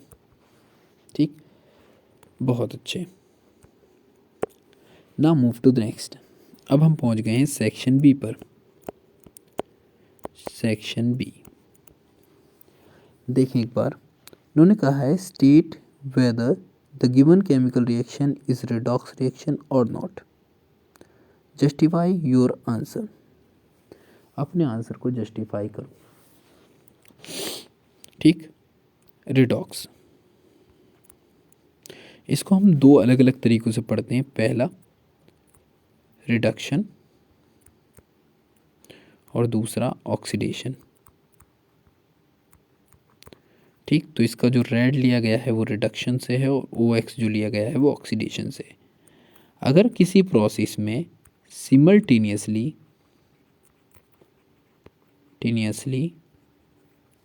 ऑक्सीडेशन एंड रिडक्शन होते हैं तो उसे बोलते हैं हम रिडॉक्स रिएक्शन, और सभी प्रोसेस में ऐसा होता है।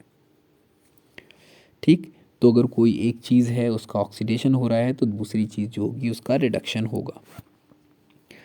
और यहाँ पर हमने पढ़ा था कि अगर कहीं पर एडिशन ऑफ हाइड्रोजन हो तो उसको क्या बोलते हैं, रिडक्शन, और रिमूवल ऑफ ऑक्सीजन हो तब उसको क्या बोलते हैं हम, रिडक्शन। ऑक्सीडेशन में इसका रिवर्स है, यहाँ पर एडिशन ऑफ ऑक्सीजन एंड या फिर रिमूवल ऑफ हाइड्रोजन हो जाए तो अब हम उसको क्या बोल देते हैं, ऑक्सीडेशन बोल देते हैं। फर्स्ट प्रोसेस हम फर्स्ट से स्टार्ट कर रहे हैं। हमारे पास है मैग्नीज डाइऑक्साइड, रिएक्शन करवाई मैंने किससे, HCl से, और जैसे ही मैं रिएक्शन करवाता हूँ यहाँ पर बन के आता है MnCl2 और साथ में यहाँ पे बनता है HCl। At the place of HCl we take water and also यहाँ पे निकलती है Cl2। ठीक, अब देखो यहाँ मैग्नीज से ऑक्सीजन रिमूव हुई तो इसका यहाँ पर हुआ होगा क्या, रिडक्शन। पहली चीज़ तो हमारे पास ये आ गई। दूसरी, अगर हम इसकी बात करें तो यहाँ पर क्लोरीन से हाइड्रोजन क्या हुई है, रिमूव हुई है। तो रिमूवल जब हाइड्रोजन का होता है तो वहाँ पर होता है ऑक्सीडेशन, वहाँ पर होता है ऑक्सीडेशन। तो ये पॉइंट यहाँ पर क्लियर हो गए कि देखो भैया इसका ऑक्सीडेशन, इसका रिडक्शन क्यों हुआ है और इस वाले का ऑक्सीडेशन क्यों हुआ है।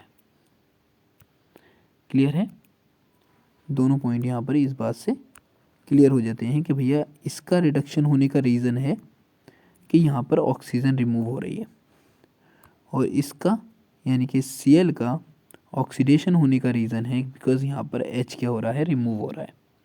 तो हमने इसको बेस मान के इसको समझ लिया जैसे। फिर हम देखते हैं ये क्या बोला है इन्होंने आगे, रिएक्शन इज रिडॉक्स रिएक्शन और not justify your answer.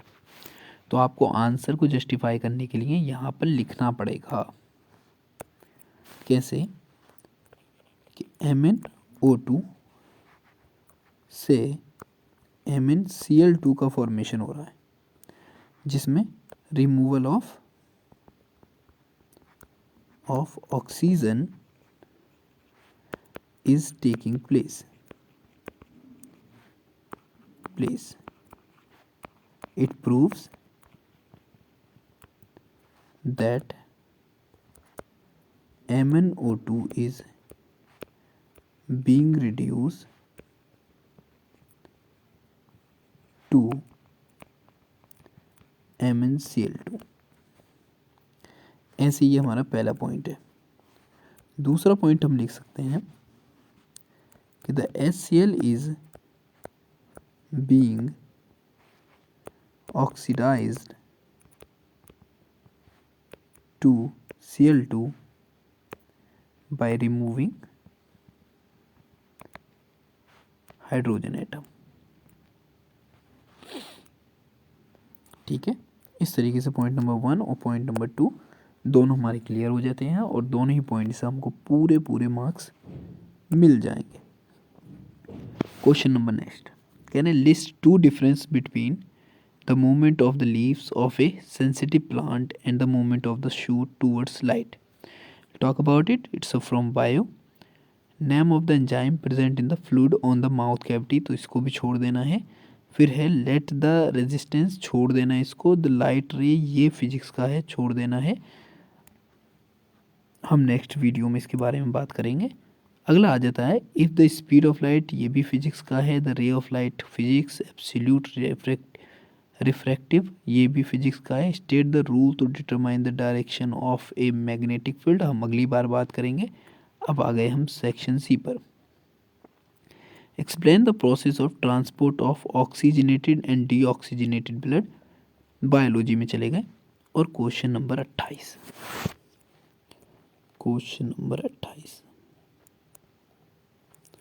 Question पढ़ें। दिया है कि substance X is used as a building material and is insoluble in water. कोई सब्सटेंस एक्स है, यू लिखते हैं, बिल्डिंग मटेरियल में यूज होता है, बिल्डिंग मटेरियल। ऑल्सो इसकी क्वालिटी है कि इनसॉल्युबल इन वाटर है, इनसॉल्युबल इन वाटर। तो आप समझ पा रहे होंगे कहाँ पे जा रही है बात। फिर लिखा है when it react with dilute HCl, कि जब हम इसकी रिएक्शन डाइल्यूट HCl से कराते हैं, ठीक, तो देखो क्या रहेगा, it produces A gas which turns lime water milky. तो ये कोई गैस को प्रोड्यूस करता है, उसको लाइम वाटर पे पास करा दो। लाइम वाटर का मतलब होता है कैल्शियम हाइड्रोक्साइड, ठीक, तो वो क्या हो जाता है, मिल्की हो जाता है। ठीक है, ओके। बिल्डिंग मटेरियल नाम क्या है, एक्स। ठीक है, तो अगर मैं एक्स की रिएक्शन करवाऊं HCl से, तो मुझको दे रहा है ये CO2 गैस, मतलब कोई भी गैस, यहाँ पे हम एकदम जब से C2 पे आ गए, कोई भी गैस वाई को अगर मैं पास करा दूं लाइम वाटर पे, तो ये मुझको देगा यहाँ पर क्या, मिल्की कलर, बहुत शानदार। ऑलराइट, तो बच्चों देखें, इसको अगर हम हाफ से सॉल्व करने की कोशिश करें, तो जब भी कार्बन डाइऑक्साइड गैस को यानी कि CO2 को हम पास करवाते हैं कैल्शियम हाइड्रोक्साइड पर, तो ये फॉर्मेशन करता है कैल्शियम कार्बोनेट का और साथ में निकलता है वाटर। ये जो कैल्शियम कार्बोनेट है इसी को बोलते हैं मिल्की वाइट प्रेसिपिटेट।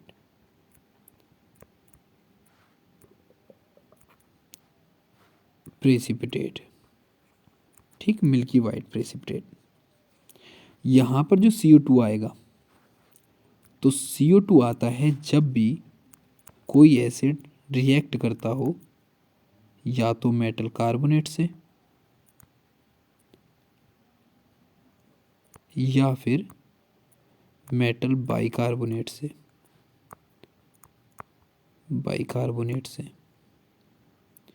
अब मेटल बाइकार्बोनेट की या कार्बोनेट की बात की जाए, तो यहाँ पर हमने अगर हम बात करें तो उस बिल्डिंग मटेरियल के अंदर अब तुम ना ही इस्तेमाल करोगे बेकिंग पाउडर, ना ही तुम इस्तेमाल करोगे वॉशिंग पाउडर, तो क्या इस्तेमाल करोगे, तुम इस्तेमाल करते हो चूना, यानी कि कैल्शियम कार्बोनेट, यानी कि मार्बल। हम इस्तेमाल करते हैं क्या, मार्बल्स। तो जब भी हम यहाँ पे यूज़ करेंगे CaCO3, ये रिएक्ट करेगा किसके, डाइल्यूट एसिड के साथ, और फॉर्मेशन होगा calcium chloride plus carbon dioxide और प्लस H2। ये जो कार्बन डाइऑक्साइड आई है, ये गैस जब पास की जाएगी क्विक लाइम पर, ये जब इस गैस को पास करेंगे हम किस पर,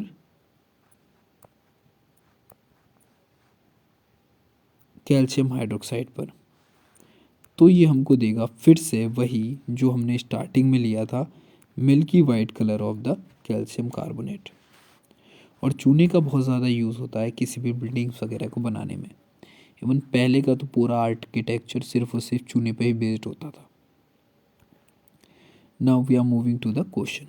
तो इस तरीके से क्या है, हम इन चीज़ों को पॉइंट दर पॉइंट एक्सप्लेन कर देंगे। हम बता देंगे कि भाई जब इसकी बेस की रिएक्शन होगी कैल्शियम कार्बोनेट के साथ, तो ये देता है हमको कार्बन डाइऑक्साइड। और इस कार्बन डाइऑक्साइड को अगर हम पास करवा दें किसके पास, सिलेक्ट लाइम के ऊपर, तो हमारे पास जो प्रोडक्ट आएगा वो फिर से मिल्की वाइट कलर का आएगा, जिसका नाम होगा कैल्शियम कार्बोनेट। तो इस तरीके से हम यहाँ पर इस चीज़ को कंप्लीट करते हैं।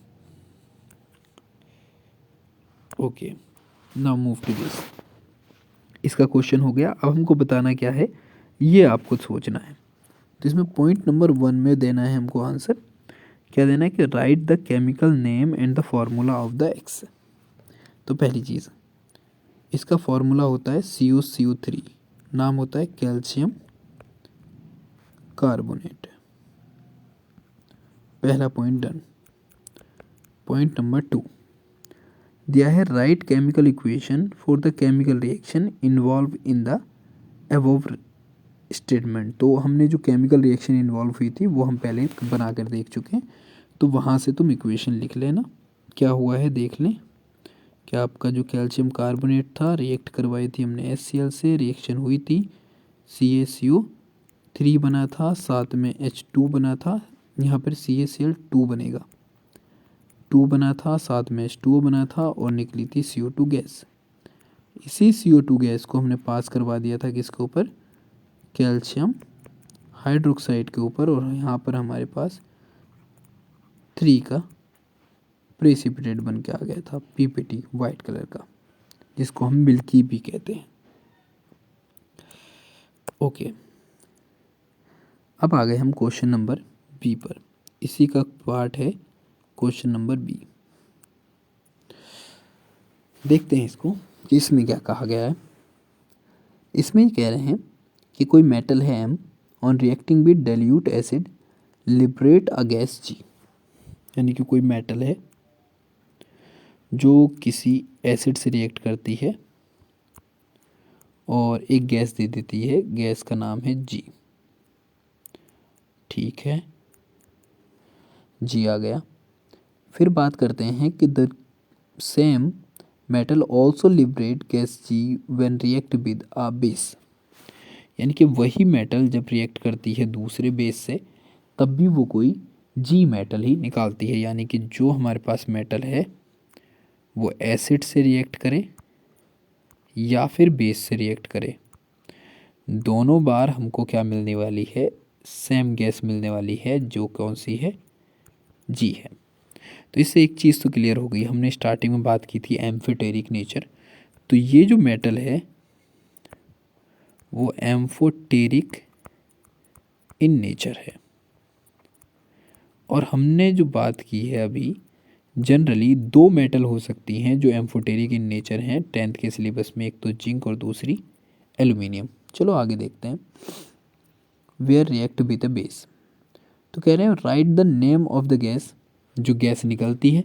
तो जब भी आप एसिड या बेस से रिएक्शन करवाओ किसी भी मेटल की, तो वो गैस जो प्रोड्यूस करता है वो गैस होती है H2 gas, hydrogen gas.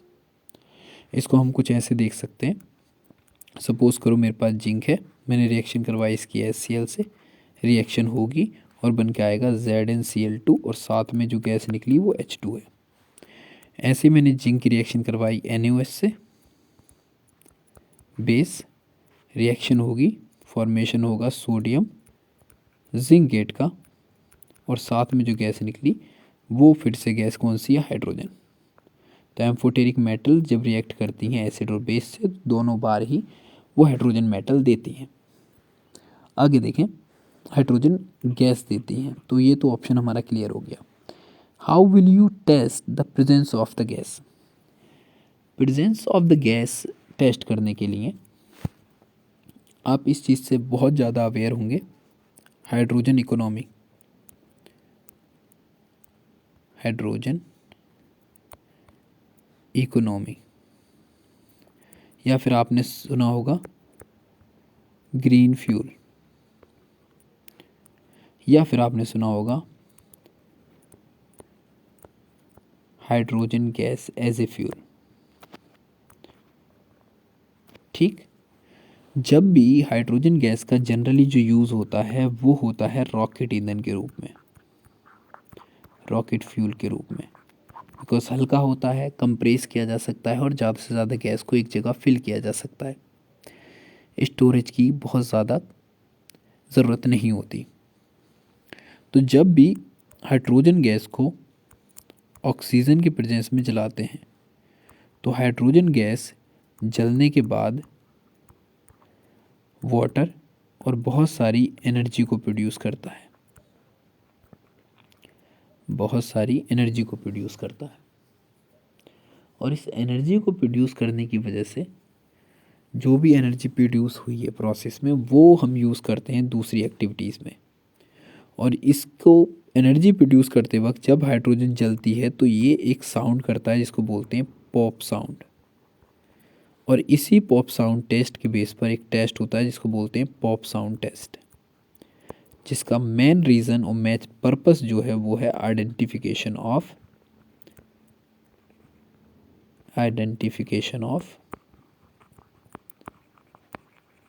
Hydrogen gas. तो इस तरीके से क्या कहते हैं कि यहाँ पर हाइड्रोजन गैस का आइडेंटिफिकेशन हो जाता है पॉप साउंड के through. Now we are moving to the next question here. Right the chemical equation for the reaction of the metal with an acid and also with the base. तो वो दोनों चीज़ें हम यहाँ पर ऑलरेडी देख चुके हैं। 29 क्वेश्चन हम नहीं करने वाले, इसको हम नेक्स्ट क्लास में देखेंगे। अब बात कर लेते हैं हम। With the help of an appropriate example justify that some of the chemical reaction are determined by change in temperature.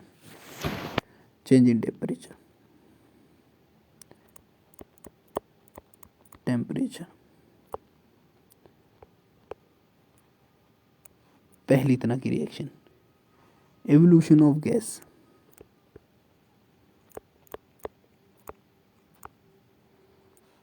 दूसरी तरह की, तीसरी है चेंज इन कलर।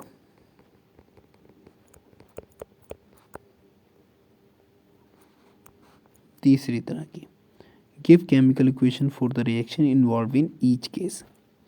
तो एटलीस्ट आपको हर एक रिएक्शन के लिए एक एक एग्जाम्पल तो देना पड़ेगा ही। चेंज इन टेम्परेचर, कोई भी ऐसी रिएक्शन जो एक्सोथर्मिक हो या फिर एंडोथर्मिक हो। पहली, अगर हमने कोई पेपर लिया जो कि कार्बन का बना है, उसको ऑक्सीजन के साथ जलाया तो उसने CO2 दिया और साथ में दी हीट। ठीक, ये एग्जाम्पल हो गया चेंज इन टेम्परेचर का। और डिटेल में जाना चाहते हो तो ये देख लो कि आपके पास है बेरियम हाइड्रोक्साइड, आपने इसकी रिएक्शन करवाई अमोनियम क्लोराइड से, तो यहाँ पर बनता है बेरियम क्लोराइड प्लस NH4OH। इस प्रोसेस में बहुत ज़्यादा ठंडक हो जाती है, यानी कि एकदम कोल्ड टेम्परेचर हो जाता है। तो मैं तुमको ये बताऊं, यहाँ पर टेम्परेचर और कम हो जाएगा, यानी कि एनर्जी कंज्यूम होगी। तो प्रोसेस हो गई है एंडोथर्मिक, यानी कि टेम्परेचर चेंज हो रहा है। अगला बात करते हैं इवोल्यूशन ऑफ गैस। आपने जिंक मेटल ली, H2 को डाला, रिएक्शन कराई, तो आपको ZnSO4 और साथ में मिलेगा H2 गैस। ठीक, ऐसे ही क्या होगा अगर हम नेक्स्ट रिएक्शन देखें तो यहाँ पर सपोज करो मैंने यहाँ पे ले रखा है NaHCO3 प्लस HCl, रिएक्शन कराई, NaCl बना, साथ में निकली CO2 गैस और साथ में निकल रहा है इसमें H2O। तो ये जो CO2 गैस निकल रही है, इसी गैस की वजह से आप क्या पाओगे कि यहाँ पर पता चलेगा कि इवोल्यूशन ऑफ गैस हो रहा है। यानी कि ये क्या करती है, अगर जलते हुए कैंडल को इसके पास ले आओ तो ये उसे बुझा देती है। यहाँ पर क्या होता है, पॉप साउंड टेस्ट ले सकते हैं। अब आता है चेंज इन कलर। इसके नॉर्मली प्रेसिपिटेट वाले एग्जाम्पल बहुत अच्छे लगते हैं। जैसे आपके पास लेड नाइट्रेट है और आपने इसकी रिएक्शन करवा दी पोटेशियम आयोडाइड्स के साथ। जैसे रिएक्शन कराओगे आपको येलो कलर का प्रेसिपिटेट मिलेगा। और ये येलो कलर का जो प्रेसिपिटेट है ये बताता है हमको कलर चेंज। तो ये बहुत अच्छा एग्जाम्पल है और इसको जनरली बहुत आसानी से यूज़ भी किया जा सकता है। तो तीनों के एग्जाम्पल हो गए, तीनों की रिएक्शन हो गई। इसके अलावा भी बहुत सारी रिएक्शन है, जैसे प्रेसिपिटेट में ही BCl2 को अगर हम रिएक्शन करवा दें बेरियम क्लोराइड की Na2SO4 से, तो ये BaSO4 बनाता है जो कि वाइट इन कलर होता है, वाइट इन कलर। साथ में निकलती है यहाँ पर बेरियम क्लोराइड। बेरियम क्लोराइड बन गया तो यहाँ पे निकलेगा अमोनियम और सोडियम क्लोराइड। ठीक है, ये एग्जाम्पल हो जाएगा। तो काफ़ी रात हो गई है अभी, बट इट्स ओके, हम शायद एक दो क्वेश्चन और लगा पाएंगे अभी। ठीक, तो ये क्वेश्चन डन हो गया। ये फिजिक्स का क्वेश्चन है, बाद में देखेंगे। ये भी फिजिक्स का है, राइट द परसेंट थी, ये भी फिजिक्स का ही है। नेक्स्ट क्वेश्चन पे मूव कर जाते हैं। Okay, the question number 34।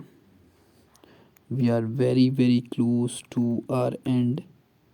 तो यहाँ पे हम क्वेश्चन नंबर 34 पे आ गए। क्वेश्चन नंबर 34 क्या बोला है? कंपाउंड है ए with A molecular formula C2H4O2। ये रहा आपका कंपाउंड ए, फार्मूला है C2H4O2। ठीक, हम कार्बन एंड इट्स कंपाउंड में है। React with the base to give a salt and water. अगर मैं इसकी रिएक्शन किसी बेस से करा दूं तो ये मुझको देगा सॉल्ट प्लस वाटर। बहुत अच्छे। तो अगर ये बेस से रिएक्ट कर रहा है तो ऑफ कोर्स ये क्या है? एसिड होगा। A base to give salt and water. Identify a, state its nature. तो नेचर हमको पता चल गया कैसा ही, इस acidic in nature. Name of the functional group, इसमें कौन सा फंक्शनल ग्रुप है? तो अगर हम बात करें ऑर्गेनिक कंपाउंड्स की, तो ऑर्गेनिक कंपाउंड्स में अगर कोई एसिडिक है, एसिडिक नेचर शो कर रहा है, तो इसका मतलब वो क्या होगा? वो कार्बोक्सिलिक एसिड होगा। ये भी कार्बोक्सिलिक एसिड में से ही है। ठीक, फिर आगे बोला है it possess functional group, it possess write chemical equation for the reaction involve. ठीक, तो ये रिएक्शन बड़ी जनरल लिखी हुई है। जैसे फॉर एग्जांपल इसका जो फॉर्मूला है वो है CH3COOH। ठीक, अगर हम रिएक्शन कराते हैं इसकी सोडियम हाइड्रोक्साइड से, जो कि रिएक्शन दी गई है, ठीक, तो यहाँ पर क्या होता है? ये एसिड है, तो एसिड हमेशा क्या देते हैं? H+। ये बेस है, और आपको पता है बेस क्या देते हैं? OH negative. ये आपस में रिएक्शन करेंगे और आप यहाँ पर बना लेंगे वाटर। अब इधर जो बचा है निगेटिव हिस्सा और इधर बचा है पॉजिटिव हिस्सा। तो बेस से आ रहा है पॉजिटिव पार्ट और एसिड से आ रहा है निगेटिव पार्ट, और हमारे पास बन के आएगा सोडियम एसीटेट। तो यहाँ पर हमारे पास सोडियम एसीटेट बन के तैयार हो गया और हमारा ये प्रोडक्ट बन गया। तो ये आ गई हमारी फाइनल रिएक्शन। ये क्वेश्चन इतना ही था और ये डन हो चुका है ऑलरेडी। क्वेश्चन का दूसरा पार्ट कह रहे हैं when the above stated compound A, यानी कि ए कंपाउंड आपको बता दिया आपने यहाँ पर कि the A compound is ethanoic acid. Structure भी बना देना साथ में यूं। चलो, फंक्शनल ग्रुप हम बता चुके हैं। कौन सा फंक्शनल ग्रुप है? Carboxylic acid. कैसा होता है? C single bond OOH। ये आ गया functional group. Now move to the next. इसके बाद अगर हम नेक्स्ट में ऑप्शन में देखें तो आप पाओगे कि यहाँ पर दिया है पॉइंट नंबर 2। इसमें क्या बोल रहे हैं? कह रहे हैं when the above stated compound A react with another compound be having molecular formula C2H6O in the presence of an acid, a sweet smelling compound C is formed। बहुत ही शानदार क्वेश्चन। ठीक, तो अगर यही ए कंपाउंड अगर रिएक्ट करे किसके साथ, दूसरा कंपाउंड है C2H6O, जो कि सच में कंपाउंड है CH3CH2OH। तो अगर हम रिएक्शन करा दें इसकी CH3CH2OH से, किसकी प्रेजेंस में, एक एसिड की प्रेजेंस में, तो इस रिएक्शन को बोलते हैं बच्चों एस्टरीफिकेशन। एस्टरीफिकेशन। ठीक, यहाँ पर ये बिहेव करता है और ये इसके साथ रिएक्ट करता है। तो ये हमारा ए और ये सब वाला जो है ये है हमारा बी।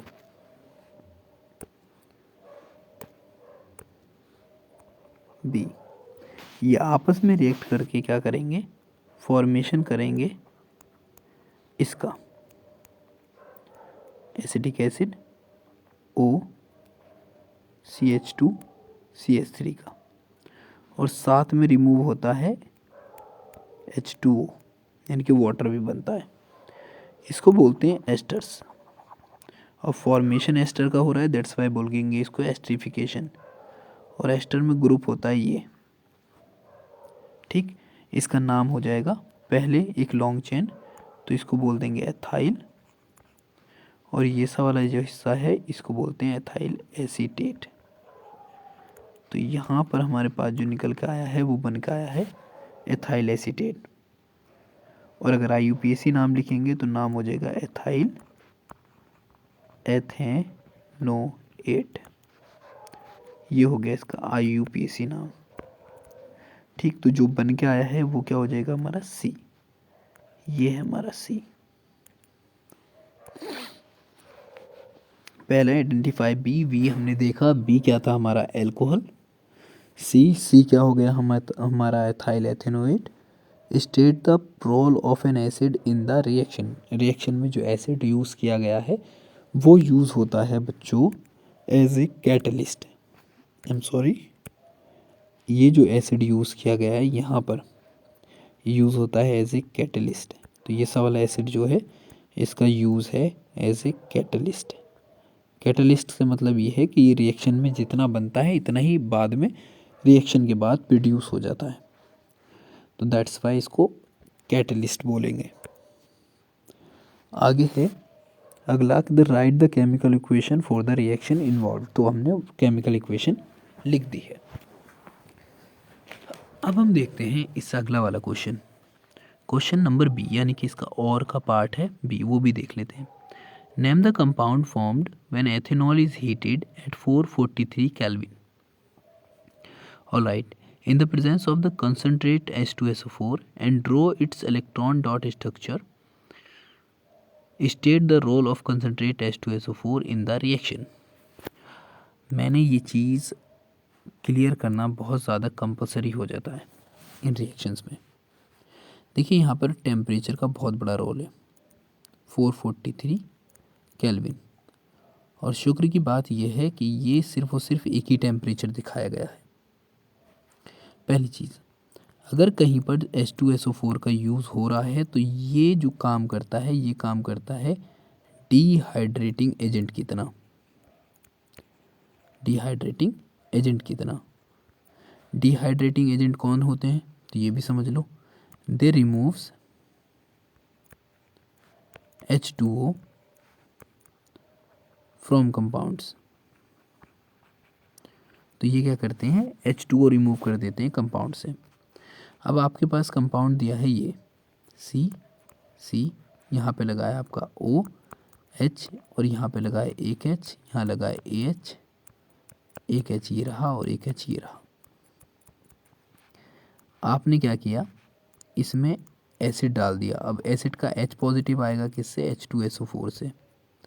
ठीक, अब H2SO4 टूट के क्या देता है, H पॉजिटिव, और साथ में देता है ये HSO4 निगेटिव। ठीक, ये जो हिस्सा है ये यहाँ पर बिहेव करता है और ये इसके H को ले लेगा। और जैसे ही इसने इसको लिया स्ट्रक्चर कुछ ऐसी हो जाएगी, CH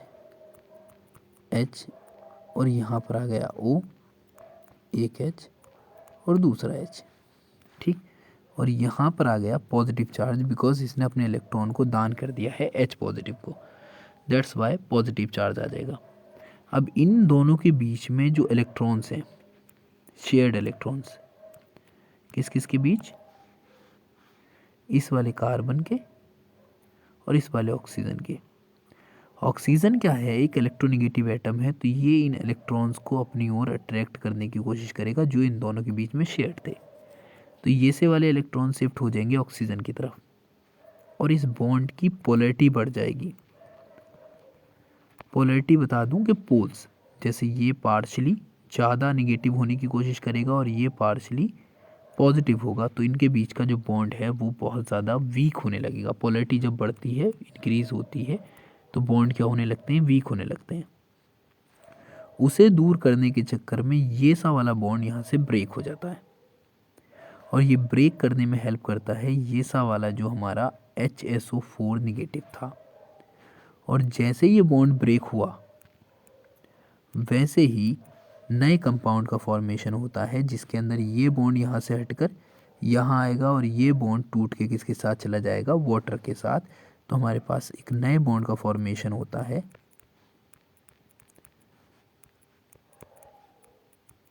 इस तरीके से और साथ में निकला क्या है, वाटर।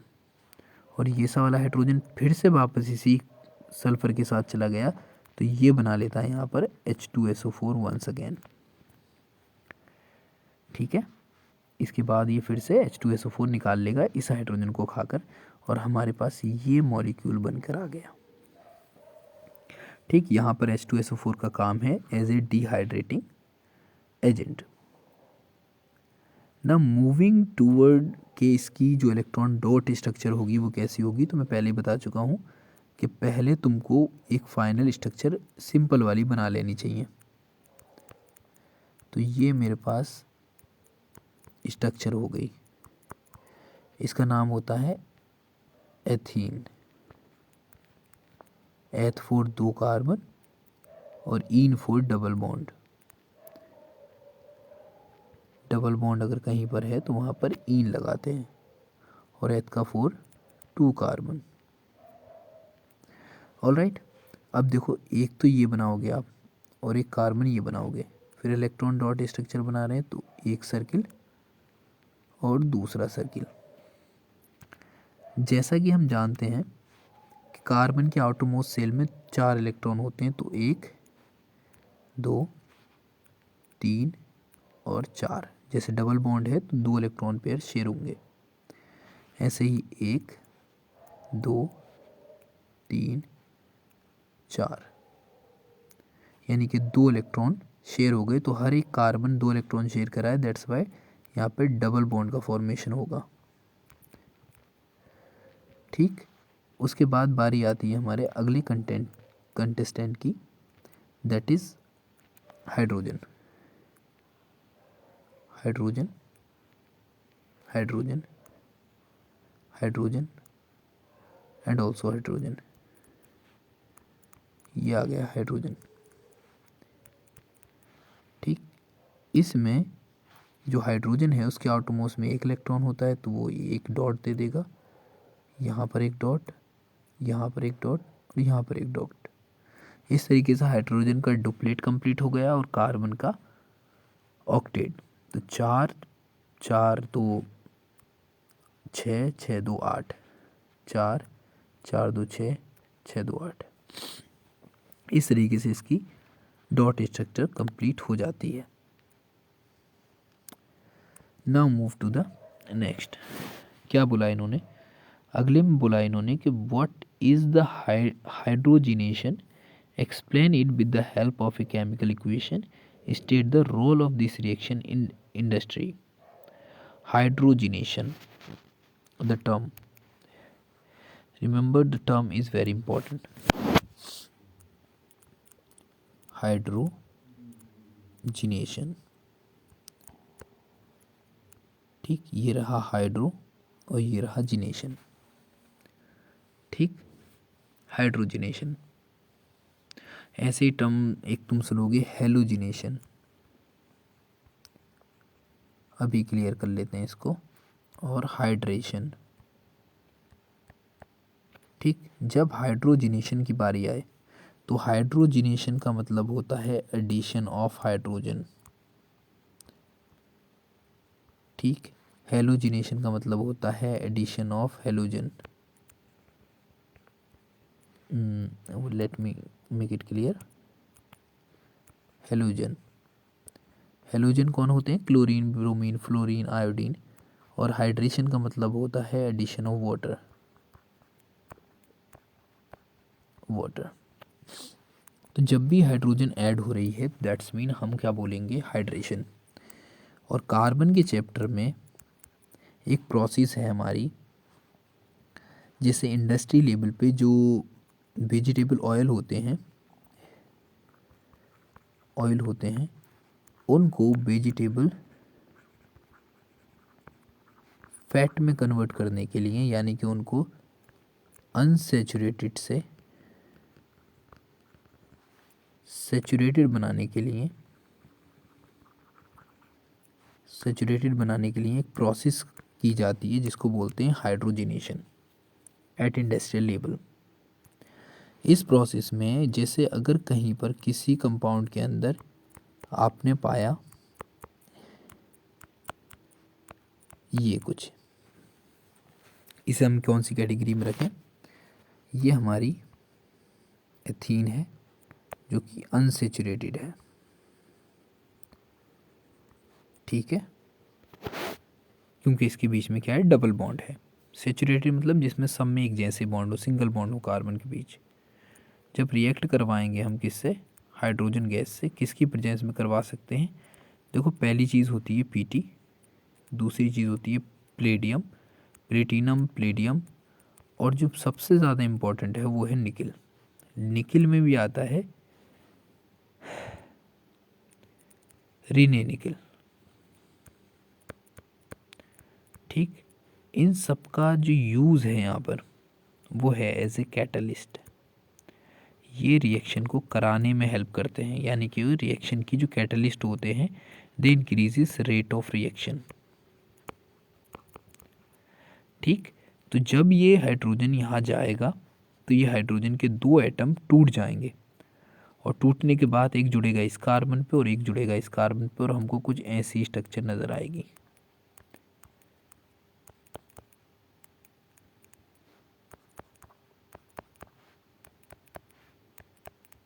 ठीक है, और ये क्या है? एक सैचुरेटेड एथेन है। तो इंडस्ट्री में अगर इसके रोल की बात की जाए तो हमने यहाँ पे ये भी देख लिया खैर कैटलिस्ट। इंडस्ट्री में क्या किया जाता है? इंडस्ट्री लेवल पर जो अनसेचुरेटेड एल्कीन होती हैं उनको सेचुरेटेड एल्कीन बनाने में यूज़ करते हैं। इसका जनरल एग्जाम्पल है कि भाई जो वेजिटेबल ऑयल है उसको वेजिटेबल घी बनाने में यूज़ किया जाता है। और एक बात याद रखना कि जो वेजिटेबल ऑयल होते हैं यानी कि अनसेचुरेटेड होते हैं, they are more beneficial for the health as compared to the other ones, like for example saturateds are harmful for the health. We are moving to the next page, and this is the next page. It is for bio.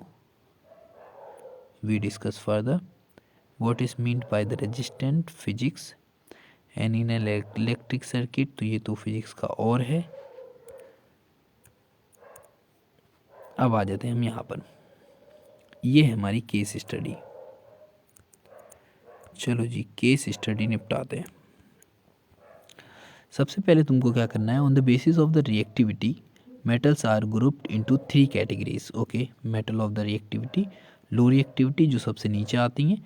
ठीक, metal of the medium reactivity जो बीच में आती हैं, metal of the high reactivity.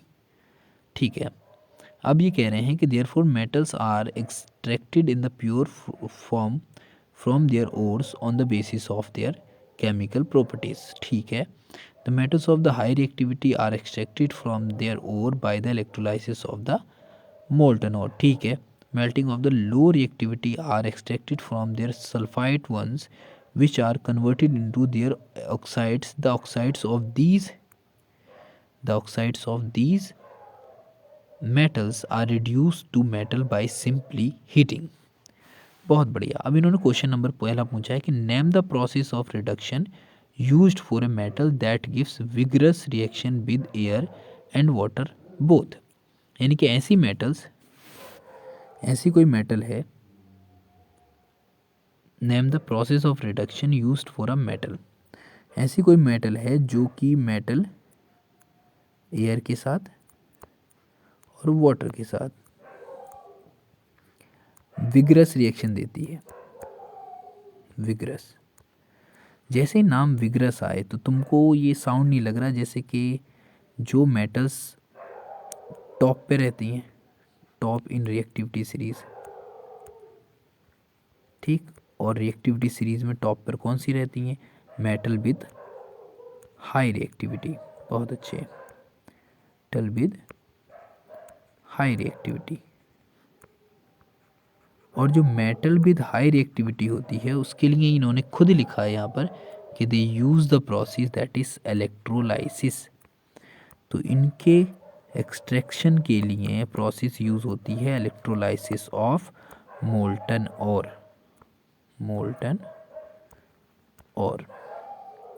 ठीक है, अगला आ जाओ। Carbon can not be used as a reducing agent to obtain aluminium from its oxide. Why? देखिए, कार्बन का हम यूज़ करते हैं जिंक के साथ, लेकिन एल्युमिनियम ऑक्साइड जो है एक मोर रिएक्टिव होती है एल्युमिनियम मेटल देन जिंक। फिर यहाँ पे जो कार्बन है, एल्युमिनियम से अगर हम कार्बन की बात करें जिंक के साथ, तो यहाँ पे रिड्यूसिंग एजेंट काम कर रहा है एज ए रिड्यूसिंग एजेंट। किसको रिड्यूस करने के लिए? जिंक को रिड्यूस करने के लिए। लेकिन कार्बन यहाँ पर लेस रिएक्टिव होता है किसकी कंपेयर में? Al2O3 की। तो इस वजह से कार्बन यहाँ पर Al2O3 से कार्बन को रिमूव नहीं कर सकता। यही रीज़न है कि कार्बन का यूज़ हम एल्युमिनियम के साथ नहीं कर सकते, because the carbon is less reactive than aluminium, that's why it will not displace the aluminium from the aluminium oxide. Done, ये इसका रीज़न रहेगा। इसी चीज़ को आपको लिखना है अपने शब्दों में। Can I describe briefly the method to obtain mercury from cinnabar, write the chemical equation for the reaction involve in the process. देखें, ये बड़ी सिंपल सी प्रोसेस है। पहली चीज़, जो मेटल रिएक्टिविटी सीरीज में सबसे नीचे आती हैं, यानी कि हाइड्रोजन के बाद, they can be convert into their pure state just by